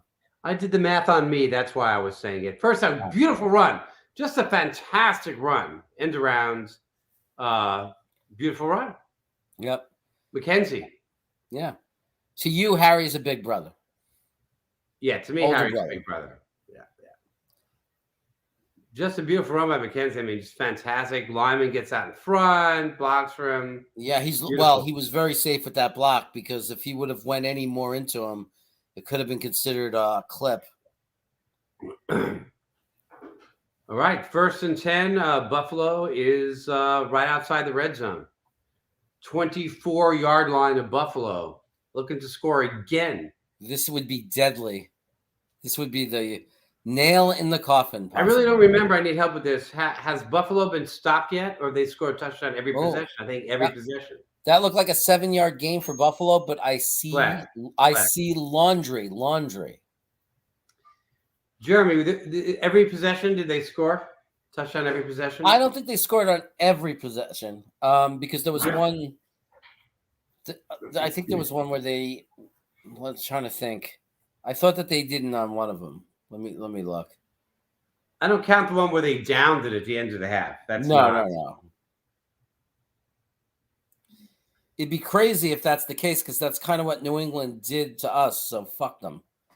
But Buffalo has 0 punts.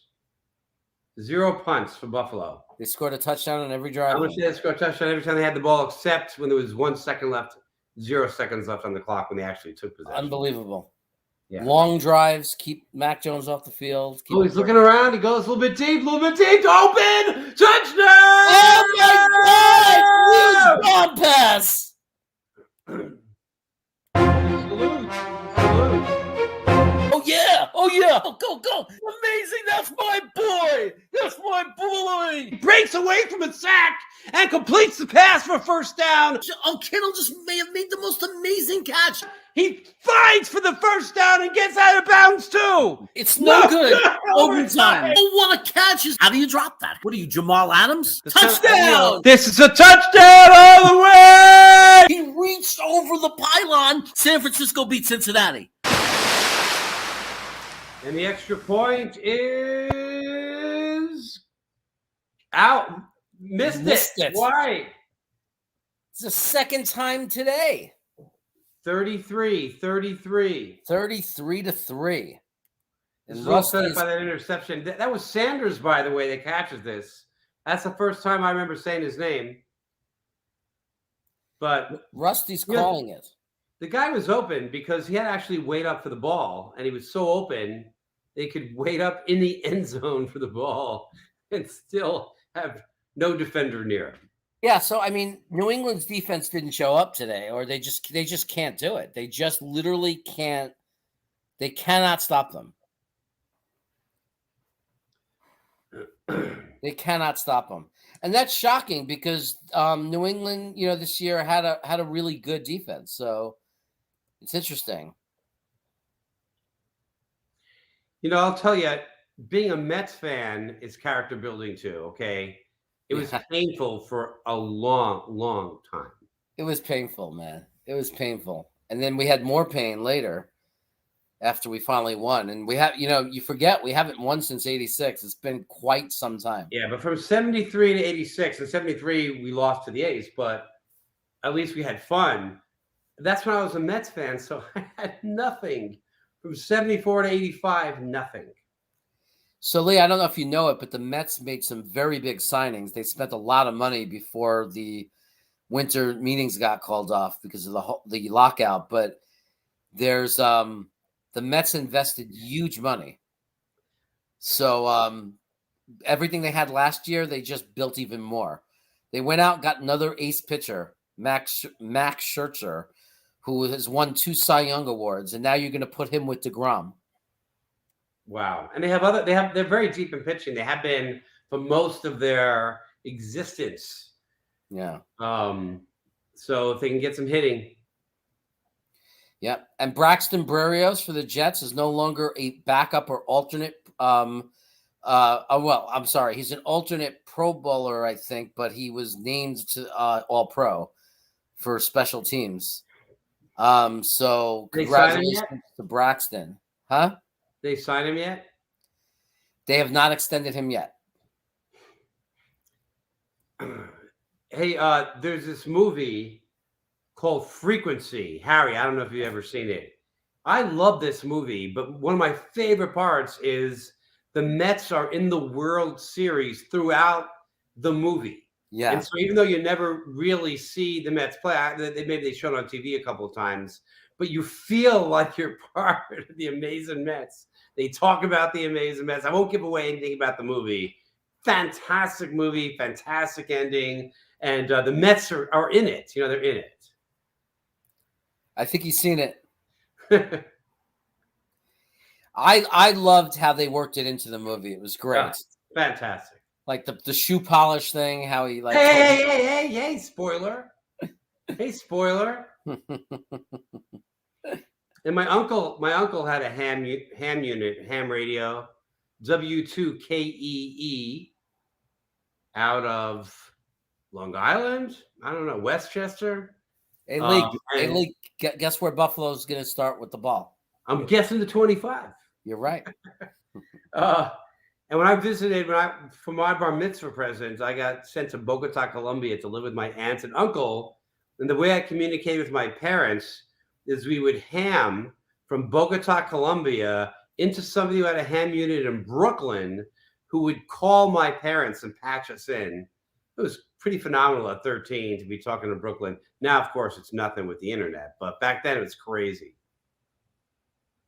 So I love that movie, Frequency. Catch it. Oh, demolished as soon as he caught the ball. I would say it's a 5.5, 6 yard gain.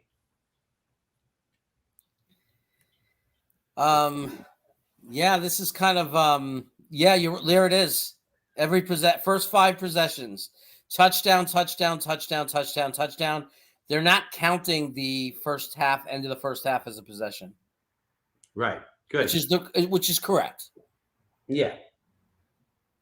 So when I was a teenager, Ron Swoboda, an ex-Met, used to do the sports for, I think, CBS. And so we knew the head of the news channel. My parents did. Meppen. I forget his first name. What's Meppin's first name? Meppin. What's his first Something name? with an A. Arnold? Al. Shoot. I'm so old. Anyway, Arnie Arnie. Meppin was Arnold. And he got us in. I got to meet Ron Swoboda. I still have pictures shaking his hand. I got to sit behind the sports desk when they weren't on the air and make believe I was a sportscaster. Huge memory. Ron Swoboda, he made this diving catch, I think in the World Series. It's an incredible diving catch, 100% parallel with the ground. I forget what game it was. But it kind of made you feel like the Mets could win in '69. Harry, what game was that? Here we go. Long pass to Mac Jones. Complete. Wow. More yards on the ground. 40, 35, 30, 27-yard line. That was, I don't know. That was just a throw it up catch, and the receiver made that play. Okay, this is the biggest. He was wide open. The receiver was wide open. He had to get above the defender. I think it was a pretty good throw. Yeah, I think the only place he could have thrown it. Yeah, he got it in there. That was beautiful. Yeah, it was the only place he could have thrown it. I think it was good. Fifth game. Sixth game, fifth game. There were only 5 games, right? Yeah. I think they lost. I think Baltimore took the first game, and the Mets took the next 4. Yep. So he did that in the 5th game. Hey, Rusty. I don't know if you saw it, but I had a draft with the New York Giants guy, a friend of mine, and he took Gunter. And I tried so hard to prevent it that I actually, and I didn't know you could do this, as we were both playing right in front of him, as we're doing the mock draft, I made him a trade offer.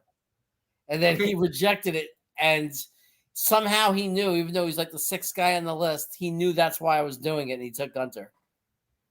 Listen, there's a Buffalo player down, but New England just made a great play. It was like a double reverse play, and ended up with maybe a 12-yard gain deep in the red zone. So this is as close as they've come.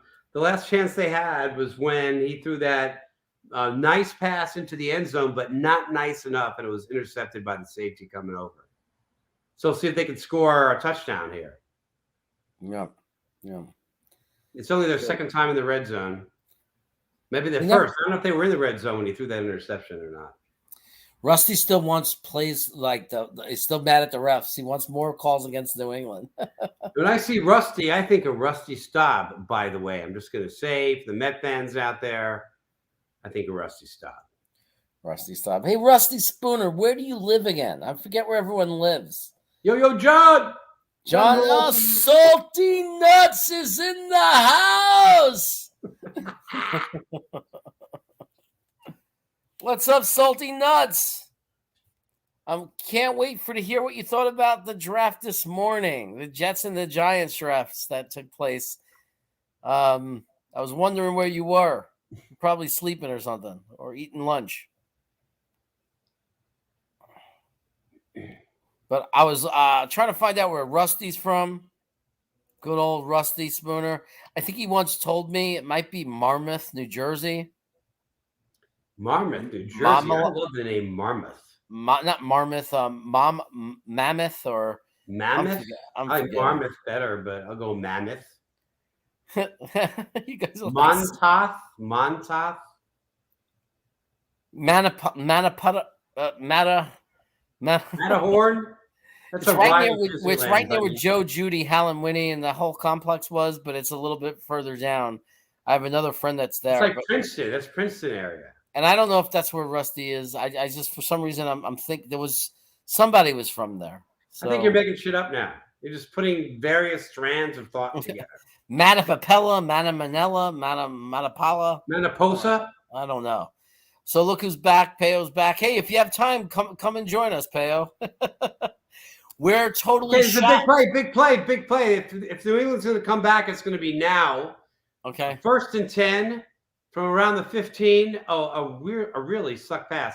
I'm surprised there's no flag because the defenders were like on top of the receiver. I'll have to see the replay to definitely make sure. But Okay, so John Nolte was originally Long Island, New York, retired to Florida. And John, I went to Stony Brook, so I have some time in Long Island. Payo time, you're back, but you could come join the stream if you want, bro. I sent you the link. Or you can hang out here. We're blown away by this game, blown away game. We can't believe what's going on here. We did not expect this. Long Island. Russ is from Long Island. What the hell, New Jersey? All right. Shotgun, 2nd and 10. Let's see a real pass this time. Also, great coverage. A complete pass of maybe 3 or 4 yards, but the guy was on his back, and so he couldn't go any further. No forward. The linebacker was right there. Hey, we had somebody on Green Bean in the chat. There was a guy who was a mailman, like literally a mailman, not John Post, the postman. And he's the one that lived in Manapin or New Jersey or whatever. And I don't know what happened to him. I don't see him in the chats anymore, and I'm forgetting his name. Massapequa. And I'm like, what happened to that dude? That's the mailman that's always talking with us. I'm forgetting who it was. Okay, 3rd and 6. 3rd and 6 from the 10. They get a first down inside the 4. Oh my God, 3rd and 6. And complete. Oh, I think he leaned into the first down. I think he got the first down. First and goal, 4-yard line. It'll be first down right under the 4, yeah. It's got to be for first and goal from under the 4. Oh, you got to rest up for your thing on Monday. Well, I told Payo, while you're here, I'm going to do this in your honor. I have this, and this is to Cooper Kupp. I'm going to eat it in advance because I know he's going to get at least 1 touchdown, if not 2. So I'm going to eat these peanut butter cups in advance. Okay, he flipped back to the running back, and there was nothing doing. They saw right through it. Absolutely zero. No, I'm not eating this peanut butter cup for myself. I'm doing it for you, pal. There's no personal gain in it for me. Hey, anybody, if you name a food, Jeremy will eat it for you.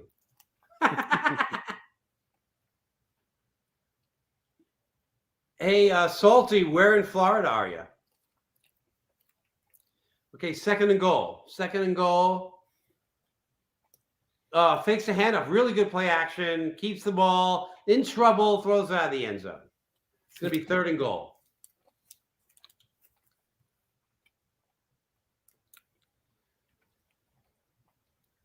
I got married in Massapequa. You did, Jeremy? Mm-hmm. Hey, Jeremy, talk about food. Jeremy had the most incredible raw bar at his wedding. Oh my God. And the best part is that nobody else was interested in it except me. So I got to sit there by the raw bar. There was still some left over when we had to go inside and I couldn't eat 3rd and goal. Poor Lucy, Mets spring training camp. Is it still there? I went there to see the Mets. Incomplete. No laundry. They got to go for the 4th and goal. St. Lucie, Florida, with my friend at the time, Glenn Michtam, right through the hands, that pass. It's going to be 4th and goal. My friend Glenn Michtam and I went to Port St. Lucie. I think it was Port St. Lucie to see the Mets play spring training. I was a diehard Mets fan. He was a diehard Dodger fan. So we went to spring training and saw the Mets Dodgers play a couple of times. Fantastic. It was the only time I ever got a ball. My whole life I wanted a ball. I finally got a ball. And some little kid's next to me looks up at me with those puppy dogs. Here it goes, 4th and goal. Touchdown. Touchdown. You got to play it. I gave him my only ball. Oh, yeah. Go.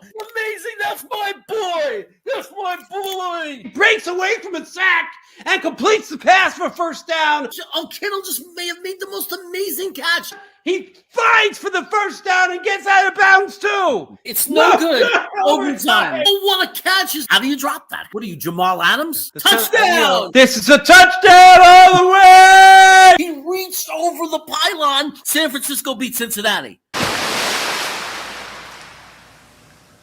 Never gets old. So Payo had a question for everybody. I don't know if people are answering it in the chat.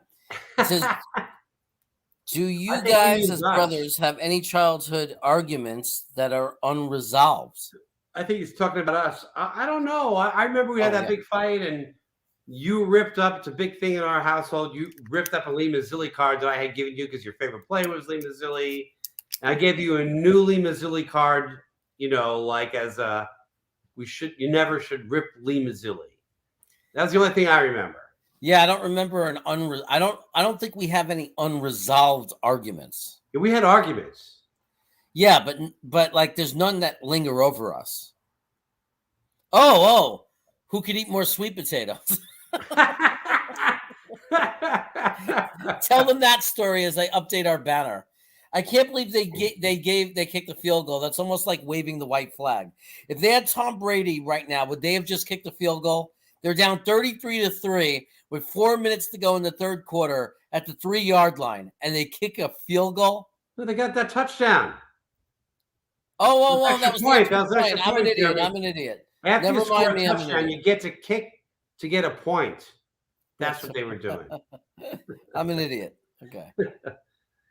Sweet potato, that wasn't unresolved. I mean, you know I can eat more sweet potatoes than you. I was like 15 or 6, maybe I was 18. Was that the weekend that I was that I met that girl? Ellen? Is that her name? Yeah. Oh. Yeah. I know it was just for some reason, I don't know why I said it for attention. I was like, I could eat more sweet potatoes than you. And it's a joke because you could eat 3 times the amount of food as when you want to, you could eat 3 times the amount of food as anybody especially I know. then. I was 16, 17, 18. You're 7 years younger. Yeah. And I've always been able to eat pretty much endless. I mean, I know you eat more than I do now, but if we had an eating contest right now, I probably could eat more food because I can keep going forever, which is why I gained a lot of weight and I had to go on a serious diet.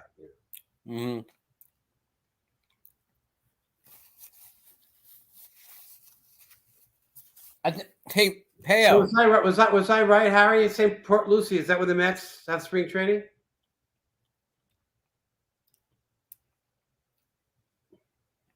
Hey, Peo. What do you think of my banner on the bottom scrolling across? I'm getting fancier. It's about time.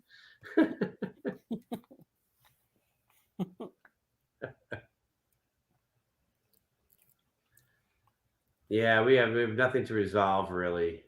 Harry and Nolte are gonna Salty Nuts and Harry are gonna get together and hang out. I think that's cool. You sure not mad at me for anything, Jeremy? Have we ever played football? We never played. I know neither of us ever played like in a league. We never played in a league. We never played high school or anything like that. But we grew up playing 2-hand touch football in Brooklyn. And I used to play tackle. I used to play tackle at Seaview Park. Every day I played 2-hand touch with my team. My block. We lived on Paradigate 7th Street in Brooklyn, New York. And we were called the 7-Ups. And we played other streets, Paradigate 5. I don't know what the hell they called themselves. But we played them. We were the best team, man. Yeah, we played tons and tons of 2-hand touch and a little bit of tackle in Seaview Park. Yeah, I actually at one point I actually had a helmet and had equipment, and we used to play. My friend David lived in the Glenwood Projects, so we lived in Canarsie. He was in the Glenwood Projects, and he had a team like his guys from his high school. He went to a different middle school, and we played against them. And we had never really played tackle. We all got equipment, and we crushed them because we had like Darren Shapiro is an amazing quarterback. He's a little older. This kid Solomon Mayer, he was just an incredible athlete. Okay, kickoff football is 22-yard line. And Maurice Goldner, that was when he was playing in Pee Wee League. Like he was playing for the Hurricanes in Brooklyn, and he was an offensive lineman. And what Mo did was he would just say, "Give me the ball." And he was actually teasing them. They couldn't tackle him. He was just smashing into them because so we played a little bit. I was definitely, I guess we would just consider ourselves wide receivers because I didn't play quarterback. But when I was older and I got some shoulders, I used to play running back even though I couldn't run. And it was because the quarterback wanted me to pick up whoever got through the line. and then scored out the passes when he was in trouble. And we did great. His name was David Whistler. He could have been a pro, man. He was so good at every sport, really. Yeah, he was amazing in every sport. Yeah, yeah. He could have been a receiver. He could have been a quarterback. I mean, the guy was phenomenal. He also was a late bloomer, so he couldn't play in high school. We both filled out later. Yeah, before we had yard lines, Harry, we used to do that. We used to use the manhole covers, was our end zone front of the end zones and the first down. Like we had one first down marker in the middle of the field where you got a first down, and that was a manhole cover. When we played stickball, we used the front tires of people's cars as our bases. Yes. One summer we drew 100 yards on the street. Like we drew every yard. And one place we accidentally put 5 in between, so it was 6 yards. It's a 101-yard field. Man, if you need a pickup as a Jets fan during the playoffs or the offseason, go hit up the Jets website and watch the highlights of the entire season in a near 30-minute video. That sounds like an amazing. Yeah. Definitely. That sounds like a lot of fun, especially all those Zach plays. All right, back to the game. That's a blowout. But, New England is on a roll, let's say, and they just stopped the Bills from getting a first down on 2nd and 3. It's going to be 3rd and 1 for the Bills in their own territory. That's an interesting question, Peo. The reason he wouldn't rank as low as some would say is because the Jets haven't had a lot of good quarterbacks. But I could name the ones. Joe. That's it. Well, I could name the ones that were better than Sanchez. Yeah. Okay, so there was Joe Namath. Yeah. He's the best. When you say he's the best Jet quarterback? Super Bowl. Yeah, I mean, Joe Namath is number 1. Ken O'Brien is number 2. Vinny Testaverde, when he was with us, was really good. Yeah. I think Sanchez and Richard Todd is a debate. Yeah, Todd, I would say maybe. I think you could debate Richard Todd and Sanchez. Sanchez went to 2 championships, but didn't do as much as Todd had to do. Ken O'Brien, obviously I said him. He's number 2. So Ken O'Brien, Testaverde, number 3. No, Pennington was number 3. Testaverde, number 4. I completely agree with you. Yeah, if Chad Pennington didn't get hurt, he could have been number 2. Like he may have been the next Ken O'Brien, like that level. But Chad Pennington got hurt, so I'll put him at 3. Okay, and first and 10 for Buffalo. First and 10 for Buffalo. I think they're on 45. They are on 45. First and 10. Takes a handoff, play action. Oh, he's in trouble, but he got the ball off. A nice kind of sidearm swiggly pass. It was a good 10-yard pass, 5 more on the ground, 15-yard gain. Now 35-yard line. Does Brett Favre count? Because the Jets had Brett Favre. He got hurt when they were like. Doesn't count. Yeah, I don't think you could count Brett Favre. He wasn't there long enough. But then Sanchez comes in there, right? I mean, because he's better than Geno was. He's better than Darnold was. He's better than a lot of the guys that we had along the years, some of the fill-ins. He's better than Browning, Nagel, or whatever, all these joke guys we had. So, but there wasn't a lot of them, so it's not that impressive. So Buffalo 36, first and 10. Throws a loud pass. Going to be a gain of about 6 or 7. I love Pennington, man. He was the guy. If he didn't get injured, that was our guy. That was the guy to build around. Lee still got to see Chad Pennington throw that pass to Santonio Holmes that helped the Jets beat the Chargers in the playoffs. Yeah. Never forget that game. You should show that picture. I showed it already, didn't I? Not today. It's a whole. I don't know if I'm going to be able to. I'll see if I can find it. Hold on one second. Oh. It's getting colder there too, right? Isn't it 10:30 at night there? Yeah. It's only getting colder. I don't know if I'm going to be able to find it with this short notice. I would send it to you, but I don't want to have to find it either. Yeah. In New York, it's 16 degrees. I'm looking at New York, but where are they playing? In Buffalo, right? Oh, I forgot about Fitzpatrick. I think that Fitz might go ahead of Sanchez Sanchez was really just hand the ball off, make safe plays, don't make mistakes. As soon as when he started that third season and they decided to open him up, that was when he went to shit. When he had to actually do more and not, very limited Sanchez and what he could do. It's 5 degrees in Buffalo right now. You got to watch Fitz come into town and beat Dallas. That's cool. 5 degrees, man. 5 degrees means minus 20 wind chill, probably. We don't know how windy it is. They said it before that there was some wind, so. Yeah, when it blows, for sure.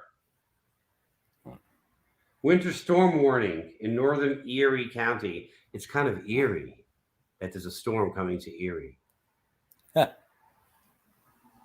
I'll tell you what was ridiculous when I'm forgetting who it was. I think it was PFF or something. It feels like minus is an 8-mile wind.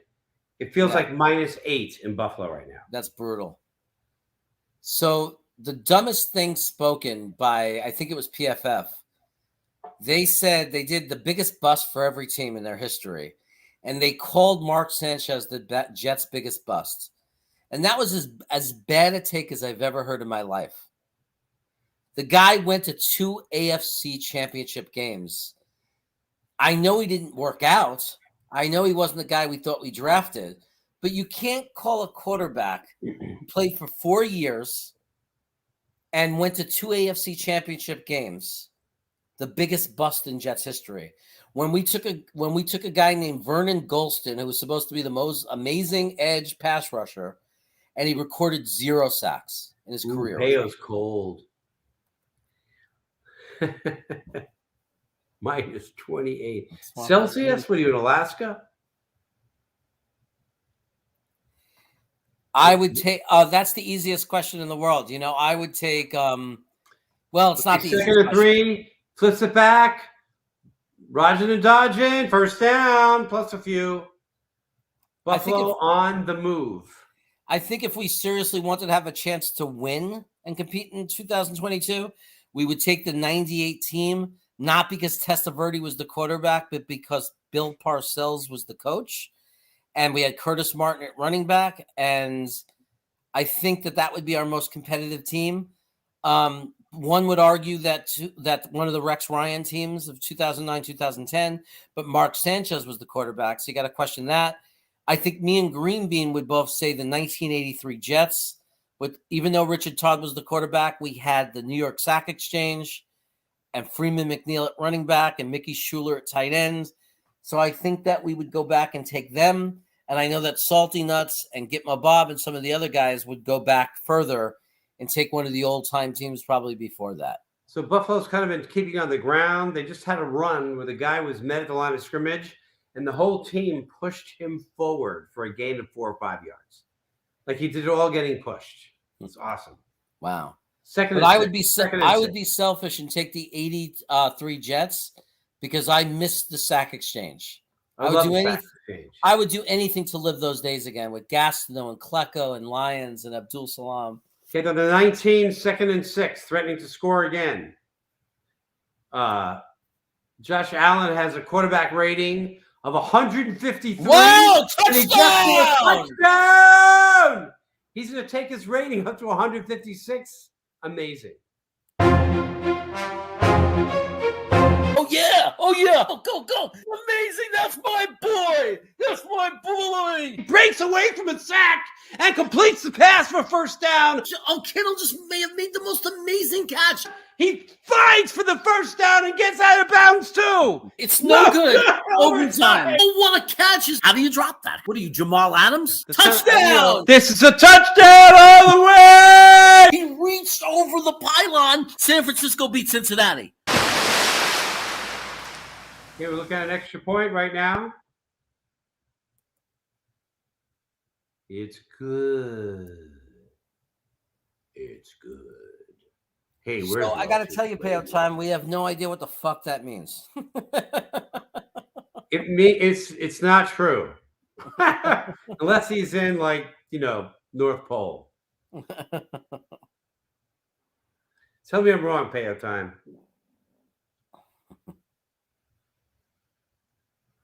Wow. So before that touchdown pass, Allen's quarterback rating was like 153 and change. Now it's 154 and change. He only went up like a point and a half with a touchdown pass because it's already as high as you can be. And what Right. he does per attempt is Right. already You can't so get any golden, higher. you can't improve it. Yeah. I love that Peo Time thinks of the idea of a magic time machine. But I'll tell you what I would really do if I had a magic time machine, Peo. I would go back to 2006. Well, I can go down further. I would go back to like 1995, 1996 when I first started working, and I'd say, buy Apple this year, then sell it this year, and then buy Bitcoin. No, you go back Thousands and and buy thou- Bitcoin. You go back and buy Bitcoin when it That's was what I'm saying. when it was a I dollar. would tell myself to buy hundreds of Bitcoins. Just buy as many as I can buy. Well, if I had a time machine that I could only use from a sports perspective, it would be 1986. I would want to revisit those Mets for me, because that was a crazy time in my life. Watching them win that World Series. Yeah.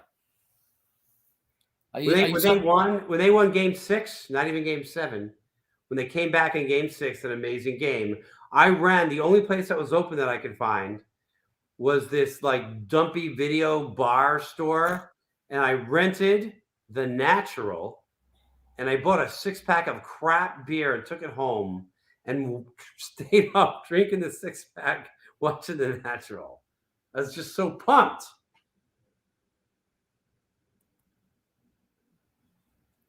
A magic time machine to create the ultimate Jets roster. Yeah.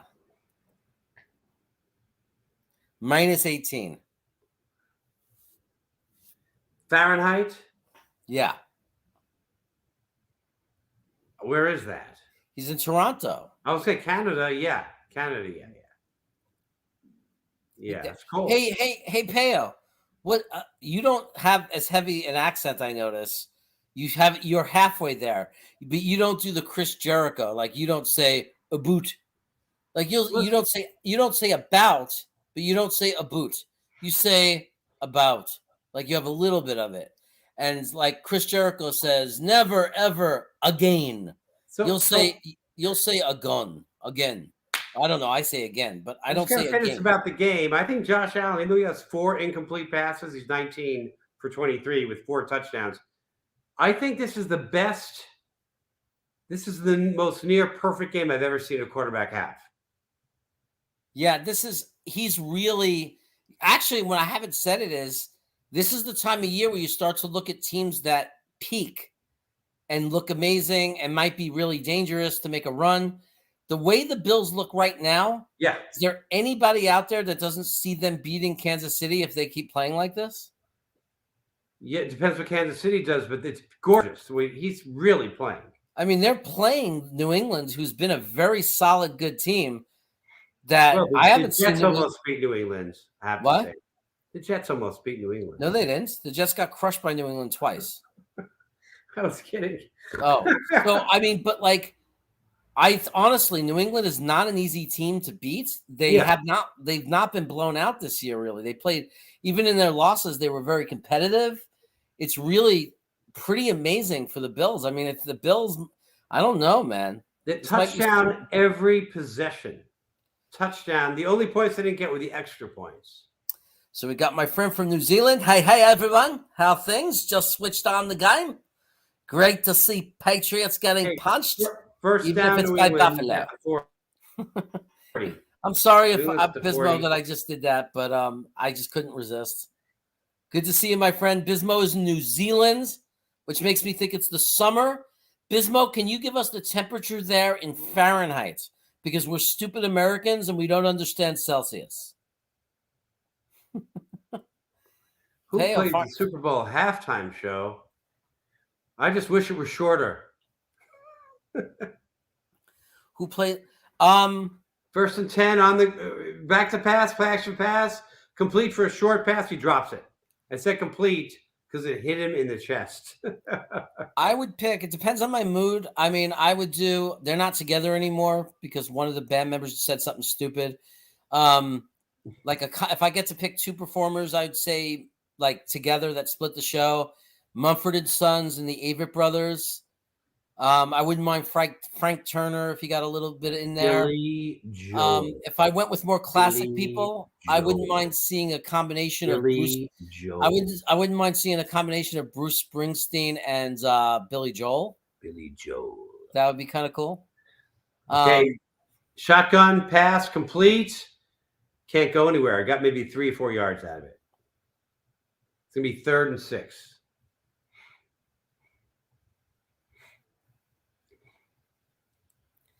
Yeah, I agree, Tom. They look really good. That's the story here. Not just that they're blowing out New England, but if I'm in any team in the AFC, has got to be very worried about Buffalo because we've seen teams rise up to a very high level right around the playoffs and cruise right through.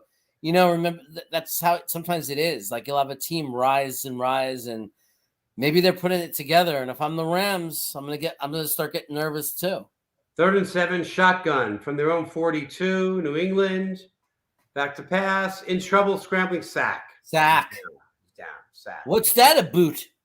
You got to throw the ball. What's that a boot? A boot. Eh? A boot. Eh? My accent is very. So do you ever say, Peo, do you ever say a lot? Do you say a? How's it going, a? A. So here's Eric Craig saying Namath, Maynard, Toon, Curtis Martin, Gastineau, Klecko, Rivas.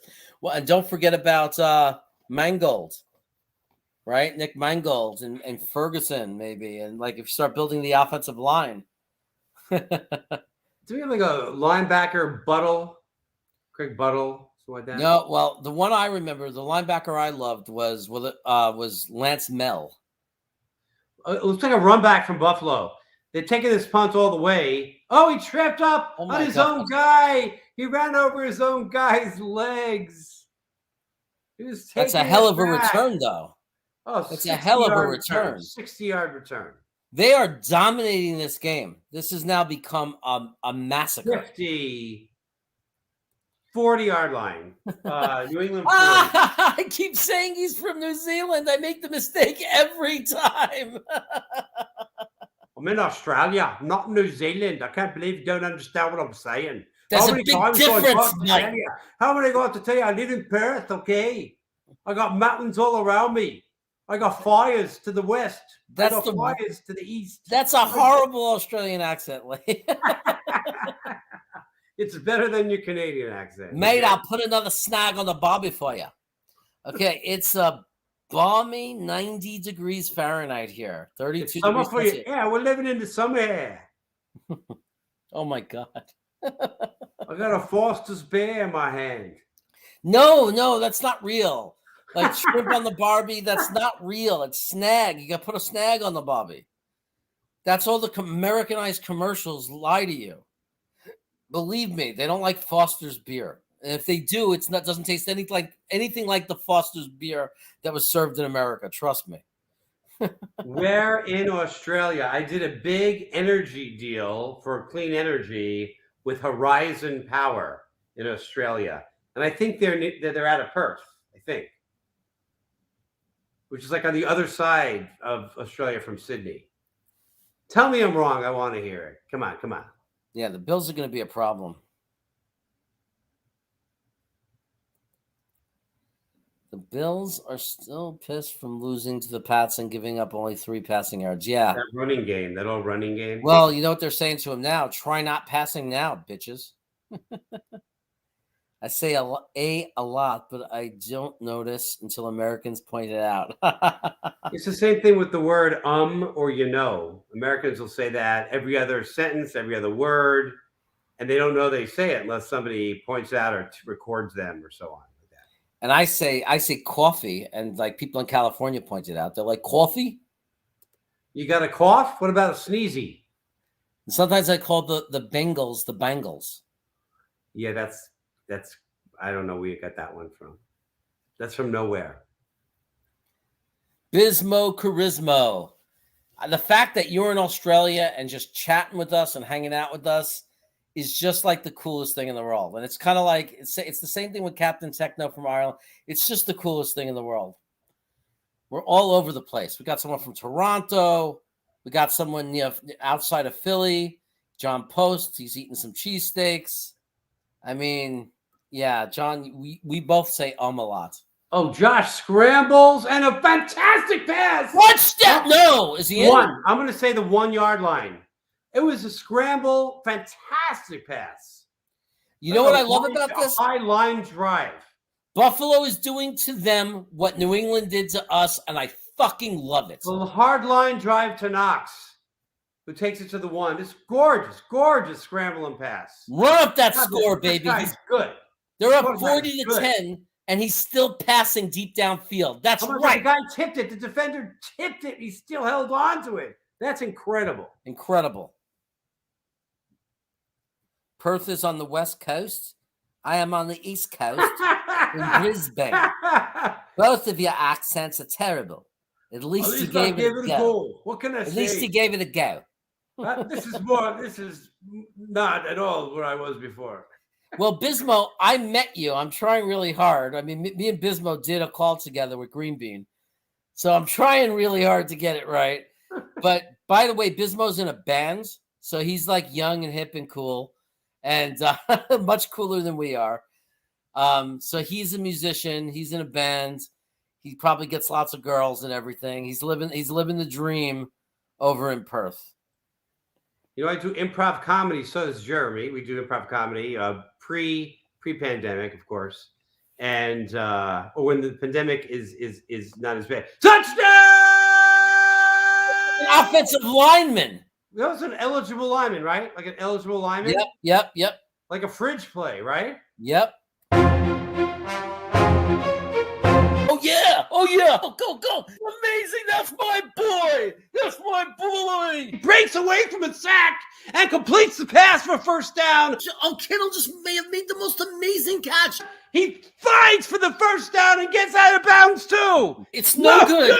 Overtime. Oh, what a catch. How do you drop that? What are you, Jamal Adams? Touchdown. This is a touchdown all the way. He reached over the pylon. San Francisco beat Cincinnati. The extra point is doinked in through the uprights. He doinked it in. It looked like it was going out. The upright actually helped push it over, right? Absolutely. Yeah, that was almost wide. That was almost his third extra point. So the Bills better keep scoring touchdowns throughout the playoffs. Bills are manhandling the Pats, and we had the Bills that last game. We're fucking people up next, no doubt. Hey, I've never seen anything like this. He has 158 plus quarterback rating for this game. I don't think I've ever seen above 150 before. 155 maybe I've seen. The Bills have not had a single drive not ended in a touchdown, have they? No, every drive. Every drive. Touchdown. And everyone but one of them, I believe, maybe there were 2 running touchdowns. Maybe there were 2 running. All I know is Belichick, I've never seen him like this. He has no answers. He absolutely cannot stop them. And 5 passing, 2 running. But really, I got to tell you, I mean, I've seen him play before. I don't remember thinking this about him. He's scrambling and throwing like he doesn't care if he's on the run. Like you could throw defenders at him, it's okay because he just moves out of the way, scrambles. It really is beautiful. I wish it were the Jets. Jeremy, update the banner, says Eric. Oh yeah. They're scoring so many points. You're 2 touchdowns behind. You're 2 touchdowns behind. Is it 47 now? Yeah, it's 47 now. The Christmas episode of the 47. Thank you for reminding me. It's nice to know that someone's paying attention to that. 47. This was like me in Comedy Sports League when I was the announcer, and I would never remember to update the scoreboard.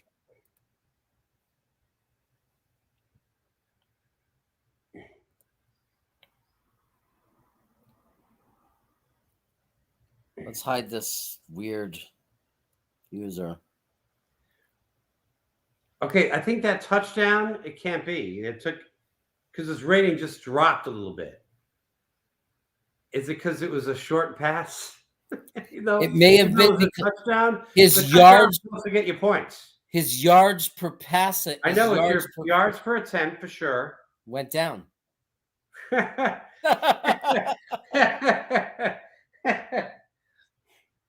he got a touchdown, you get points for that. I don't want them to be done. I want them to score another touchdown. I want them to do what the Patriots did to us. I want to be relentless. I want to keep punching them in the face. I want them to be humiliated. I want them to be even more humiliated. I want the Bills to put up 54 at least right now. Humiliate this team. Not only get up to 54, but let them muff the kickoff after that, and let's put up 60. Hey, let's the pass right humiliate out of the end zone, but where do you Patriots. think they're starting from? 25-yard line? 26. Close. Good guess. Good guess. With the late game, the Steelers-Chiefs tomorrow. Wouldn't it be great if they got another touchdown and then some freak play happened and they put up 60 against New England? Wouldn't that be something? Like to set some kind of playoff record, make history, and have New England suffer their What's the record? What's the record for most points? I don't know, but I don't know in modern football. I have no memory of anybody scoring 60 points in a playoff game. Hey, I told my wife this game would be over at 8, and it's not going to happen, I guess. 8:30, I told her. Yeah, how can you not say 8:30? The game starts at 5:15. You got to assume. No, I think I said 8:30. Look at that. TD, bum, bum, bum, bum, bum. Every possession. Look at this. Unbelievable. And look at the time of possession for him. And until this last play, they were all big drives. They were all long, relatively long drives from their own territory. Well, now he's thinking, why do I have to wait? Let me just score the touchdown. I don't have to eat up the clock anymore. We won the game. Yeah. Chicago 82. Is that modern day football, Rusty, or is that like the old days? Okay. As a handoff, you're down 37 points. Have you given up? You're running the ball. You haven't been able to move the ball very much running. Well, what's weird is they just the Giants coach got fired because he went on a rant and then in the last game surrendered and literally did quarterback sneaks to end the game, like, for the last quarter of the game or whatever. And so it's really weird to just totally give up. I don't know why you're running when you're down by 37 points, unless you're saying, pitched it back. Yeah. There's no way you're catching up doing that. It might be a first down, but a sustained drive is nice, but I guess he realized he can't make up 37 points. You can't. It's 5 touchdowns. You know what he's trying to do? He's trying to keep their offense off the field so they don't get further humiliated. Further humiliated. That's what he's trying to do. Well, I thought the big deal was they broke the shutout, and then now they have a touchdown. So they're not completely anemic, but it's horrible loss. Shotgun, 3rd and 1. Now you're in shotgun. He still hands it off. First down.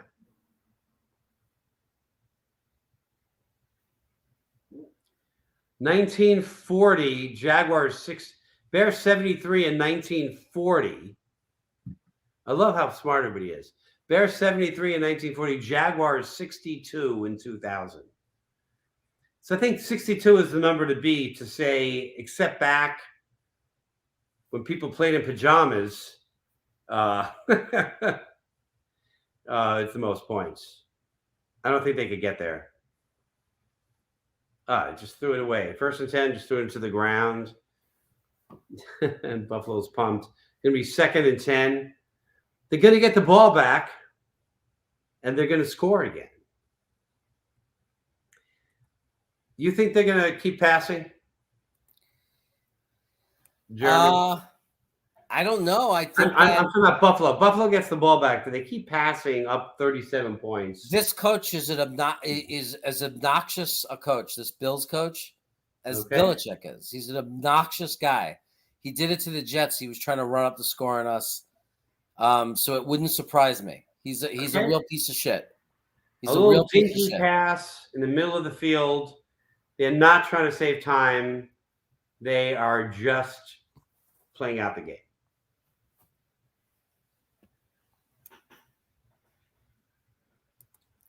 '60 has a nice ring to it. Yeah, it would be great. I think that the only way it's going to happen is like a big run and then like a muffed kickoff or something, though. With 6 minutes to go, it doesn't look likely. I'd love to see at least one more touchdown from Buffalo. At least let's get into the 50s, you know? Scrambling, got the ball Whoa. off. No first down. It was 3rd and 4. No first down. It's going to be 4th and 2. They can't possibly go for it. Well, why not go for it, though? I mean, the game's over. Because then you're going to give them another touchdown. If you don't have to, okay, you're right. You're right. I'm just No. I understand. The reason you'd punt it is because if you go for it now and don't get it, they're going to score a touchdown. it's just, and that's so embarrassing. And you're already not going to win. Yeah. So this is just so embarrassing, and they can tee off on Jones now.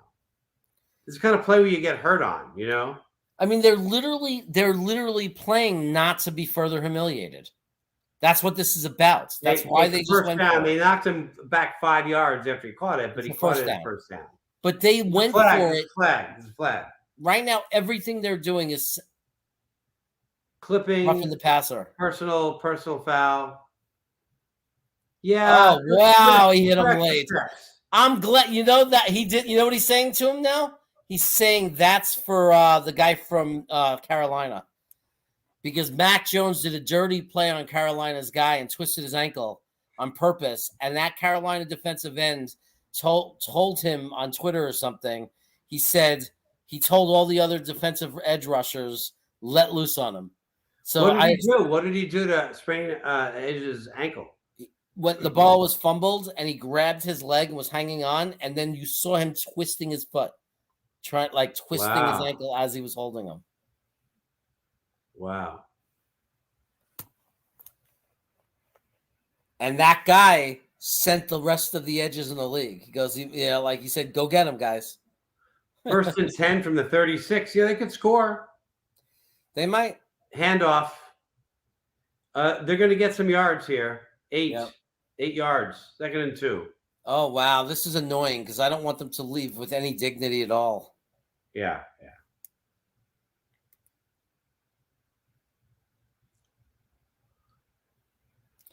That was a very late hit, though. So when I said John's Pizza was the best pizza, nobody said anything. John's. That's because people have, there's been a lot of new places that have come since. Yeah. It's going to be 3rd and 2. 3rd and 2 coming up. Yeah, I understand people have different tastes. My favorite pizza, you can't argue with that, is John's. I know. It was raised for a lot of years. You're a very faithful guy. You're very loyal. Ray's was very different, and if I could have a slice of Ray's again, I might say it's the best pizza, but the guy didn't pay taxes, they went out of business. A million other places named themselves Ray's and they taste like crap.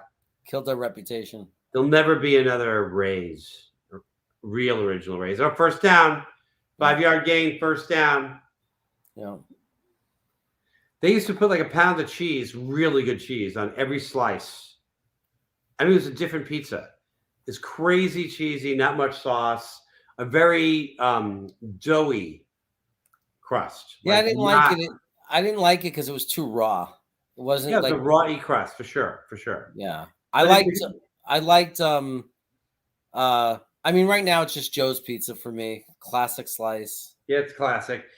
But the raw dough went so well with all that cheese. It was just as fantastic.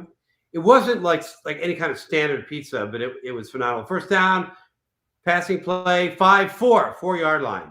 Yeah. That's a big hit. The guy is not hurt. He's happy. Yeah, he got up. None of this pizza that we're talking about is bad. It's just what you like. Like I always love St. Mark's Pizza near CBGB's. They're not there anymore, though. No, they're not there anymore. Yeah, I mean, I always loved them. There was a lot of good places. Obviously, there was just tons of good places, and there are still good places. So, did you ever go to McSorley's when you went to St. Mark's Pizza? Yeah, not. I mean, I didn't not when I went to St. Mark's Pizza, but I went to McSorley's when I was living First in and goal Manhattan. from the 5, running play, going nowhere. Maybe he got to the 4. I went Sorry. to one day. I was walking around the city, I'm forgetting who I was with, and we went to McSorley's. In McSorley's is the oldest bar in Manhattan, 1800s. Atmosphere is incredible. The beer is like almost like club soda. They Yeah, have a dark and a light, and each one is about 4 ounces, maybe. So you order 2 at a time, and on the 4 to 5 ounce beer, they put a head on it, so you get maybe 3.5 ounces of actual beer. So it's hard to get drunk. And McSorley's, you have to have like 20 beers, but they're cheap, and the atmosphere is beyond. and there were a lot of bars spread around New York tailored like to that style. Like in Brooklyn, in Prospect Park, there was a bar. It was a fireman's bar, and they only served Bud Light. Like it was only Bud, and it was in red cups. They This is their didn't own even beer. have. They don't even have. It's not like, but it's like their own beer. Yeah, but I'm There's saying is no- they try to be that style, like only men, no girls' bathroom, and then they got sued, and they had to make it a co-bathroom. But women would still get dirty looks when they walked in there. It was supposed to be like this fireman's bar where only they went, but it was all based on McSorley's. They were trying to do that style of everybody's drinking the same thing, but they didn't make their own beer. The bathroom in McSorley is incredible. It's so old. It's old marble, whatever it is. Maybe it's not marble, but it's incredible, beautiful urinals. And women weren't allowed in. So now, like when a woman goes, a guy stands outside. It's pretty interesting. But I don't know. It's all about the atmosphere, and all the things that are up on the walls are so old. Everything's so old.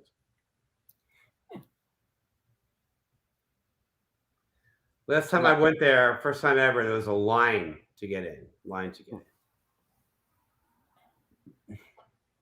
It was like 40, 50 degrees, and they had outside seating because of COVID.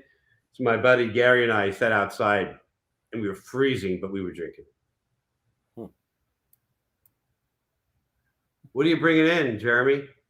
Nothing. I'm just messing with you.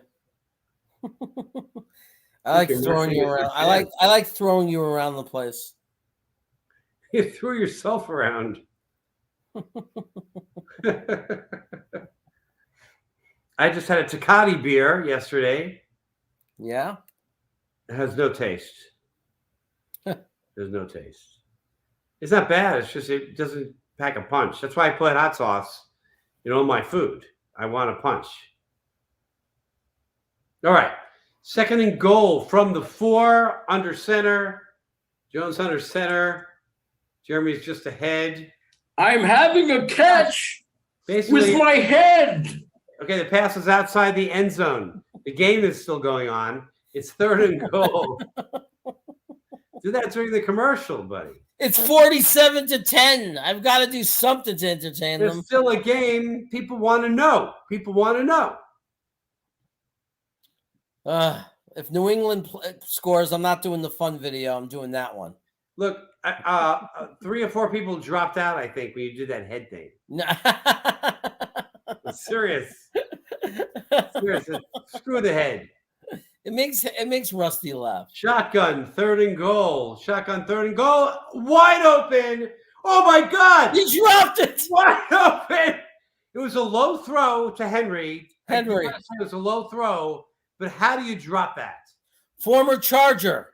How does someone that get paid any money at all to play football drop that? Was that? Oh, you gotta make that. It's above his ankles. It's above your ankles. You catch it. It was his ankles and knees.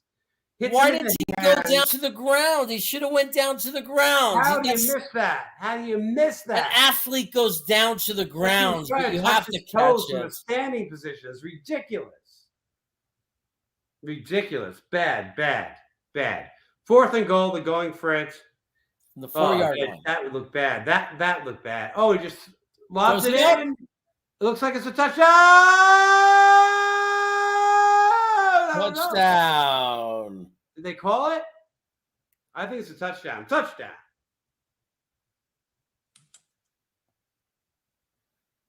I'm having a catch with my head.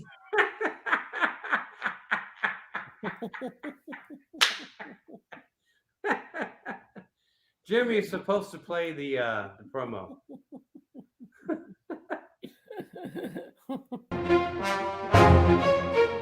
Oh yeah! Oh yeah! Go! Amazing! That's my boy! That's my boy! Breaks away from a sack and completes the pass for first down. Oh, Kittle just may have made the most amazing catch. He fights for the first down and gets out of bounds too. It's no good. Overtime. Oh, what a catch! How do you drop that? What are you, Jamal Adams? Touchdown! This is a touchdown all the way. He reached over the pylon. San Francisco beat Cincinnati. Okay, the extra point is up and good. 47-17. It Oh, just yeah, doesn't 40 feel. It doesn't feel as much like a slaughter. That bothers me. Jeremy, was that a video you showed? Because I see it down there. Yeah, that's a video. That's a video. That should be played whenever there's a turnover. It's a Okay, loose ball, that'll be loose head. That'll be the new rule.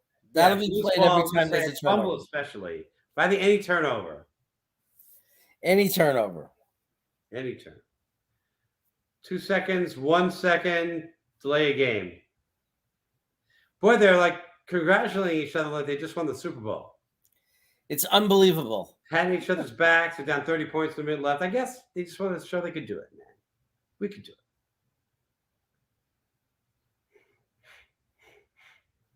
Got our pants beat, but you know, You lost in the wild card round. You're going home, and I love it.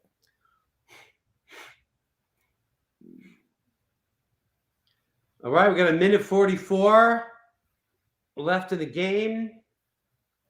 Jeremy, when this game ends, are we going to end the telecast or you have something else planned? Because I need to eat. No, I promised I promised Jocelyn I would end the telecast as soon, or the stream, as soon as the game was over, that I would end it, so we can watch TV simultaneously from different rooms. I think and that's because of the COVID concern, right? We have to quarantine from each other because I can't take a chance of getting her sick. I have to go to work and I'm high risk environment, and we can't let her get it. she doesn't have the antibodies to fight off, so yeah. It's crazy. It's crazy. Well, that's what the last 2.5 years have been like. She's been in hiding, so yeah, but you've been able to be with her. This is the first time that you've had to isolate from her because you're at such risk now. Yeah, it wasn't so high risk before Omicron. It wasn't so high risk because I'm boosted, but now everybody's getting it whether you have the vaccine or not. So I can't take a chance. I mean, I won't be that sick, but if I get her sick, she's in trouble. Yeah. So yeah, Buffalo took a knee. They are taking a knee, which means this is pretty much over. I'm pissed off. I think they should freaking pretend to go for the knee and then throw a touchdown pass. No, this is final score 47-17. The guy Allen threw 5 touchdowns, passer rating of 157.6. Watch Belichick. 7 touchdowns. Let's see if Belichick shakes hands or if he just does the slight little hand touch and pulls away and runs away. I'm excited for Buffalo. I'm not a Buffalo fan, but I'm excited for them. I am definitely not a fan of theirs, but now I'll take them over New England any day of the week, and I'm happy they pounded them. What I'm worried about is that now Buffalo is going to run through the AFC because that was a pretty impressive performance. Yeah, we have relatives that live in Buffalo. My cousin Nancy. Yep. I thought she was very beautiful. It's always interesting. It's always interesting to see the handshake between coaches. It was real. Oh no, Belichick's a dick. Yeah, he's a dick. He's a total dick. He is. He is. He may have said something nice, but still, he's. I've never seen him be graceful in any way. So Yeah, it was a good discussion though between Allen and Jones. They looked like they were talking to each other. It's good. Yeah. So we doing a game tomorrow, Leigh? I think we said no, right? I don't know. We can text and decide. Unless We you wanna might be talk doing a about it. game. Hit your I'm willing notification. to do a game. Guys, hit your notification bell. Hit the notification bell. And then you won't have to wonder if I'm doing a game or not. So Yeah, hit the, subscribe, notify, like, the whole works. Give us the works. give us the works. You have a And, game in mind, Jeremy? I'm sorry?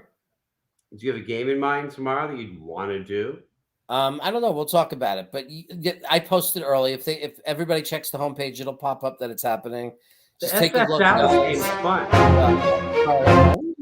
That was a mistake. San Francisco Dallas can be a fun game, man. I think it's gonna be a really fun game. I think so. Yeah. Anyway, let me know, man. Let me know. I'll let you know. Hey, everybody. Have a great Saturday night. Take care of yourselves. Thanks for joining us. Bismo, I hope you're doing well over there, dealing with that heat. But a lot of people here are dealing with the cold, so I hope everybody's okay. Everybody should just come move to California and be with me in Sacramento or San Diego. It never gets bad over here. Rusty, Take they're care, not gonna everybody. lose. They're not going to lose next week, I don't think. Take care, everybody. Yeah. Be well. Ciao, ciao.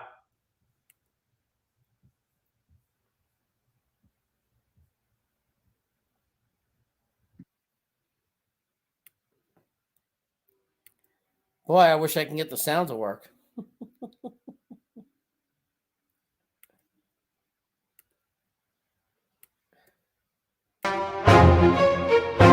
A 115 team takes a running back. You just took your franchise.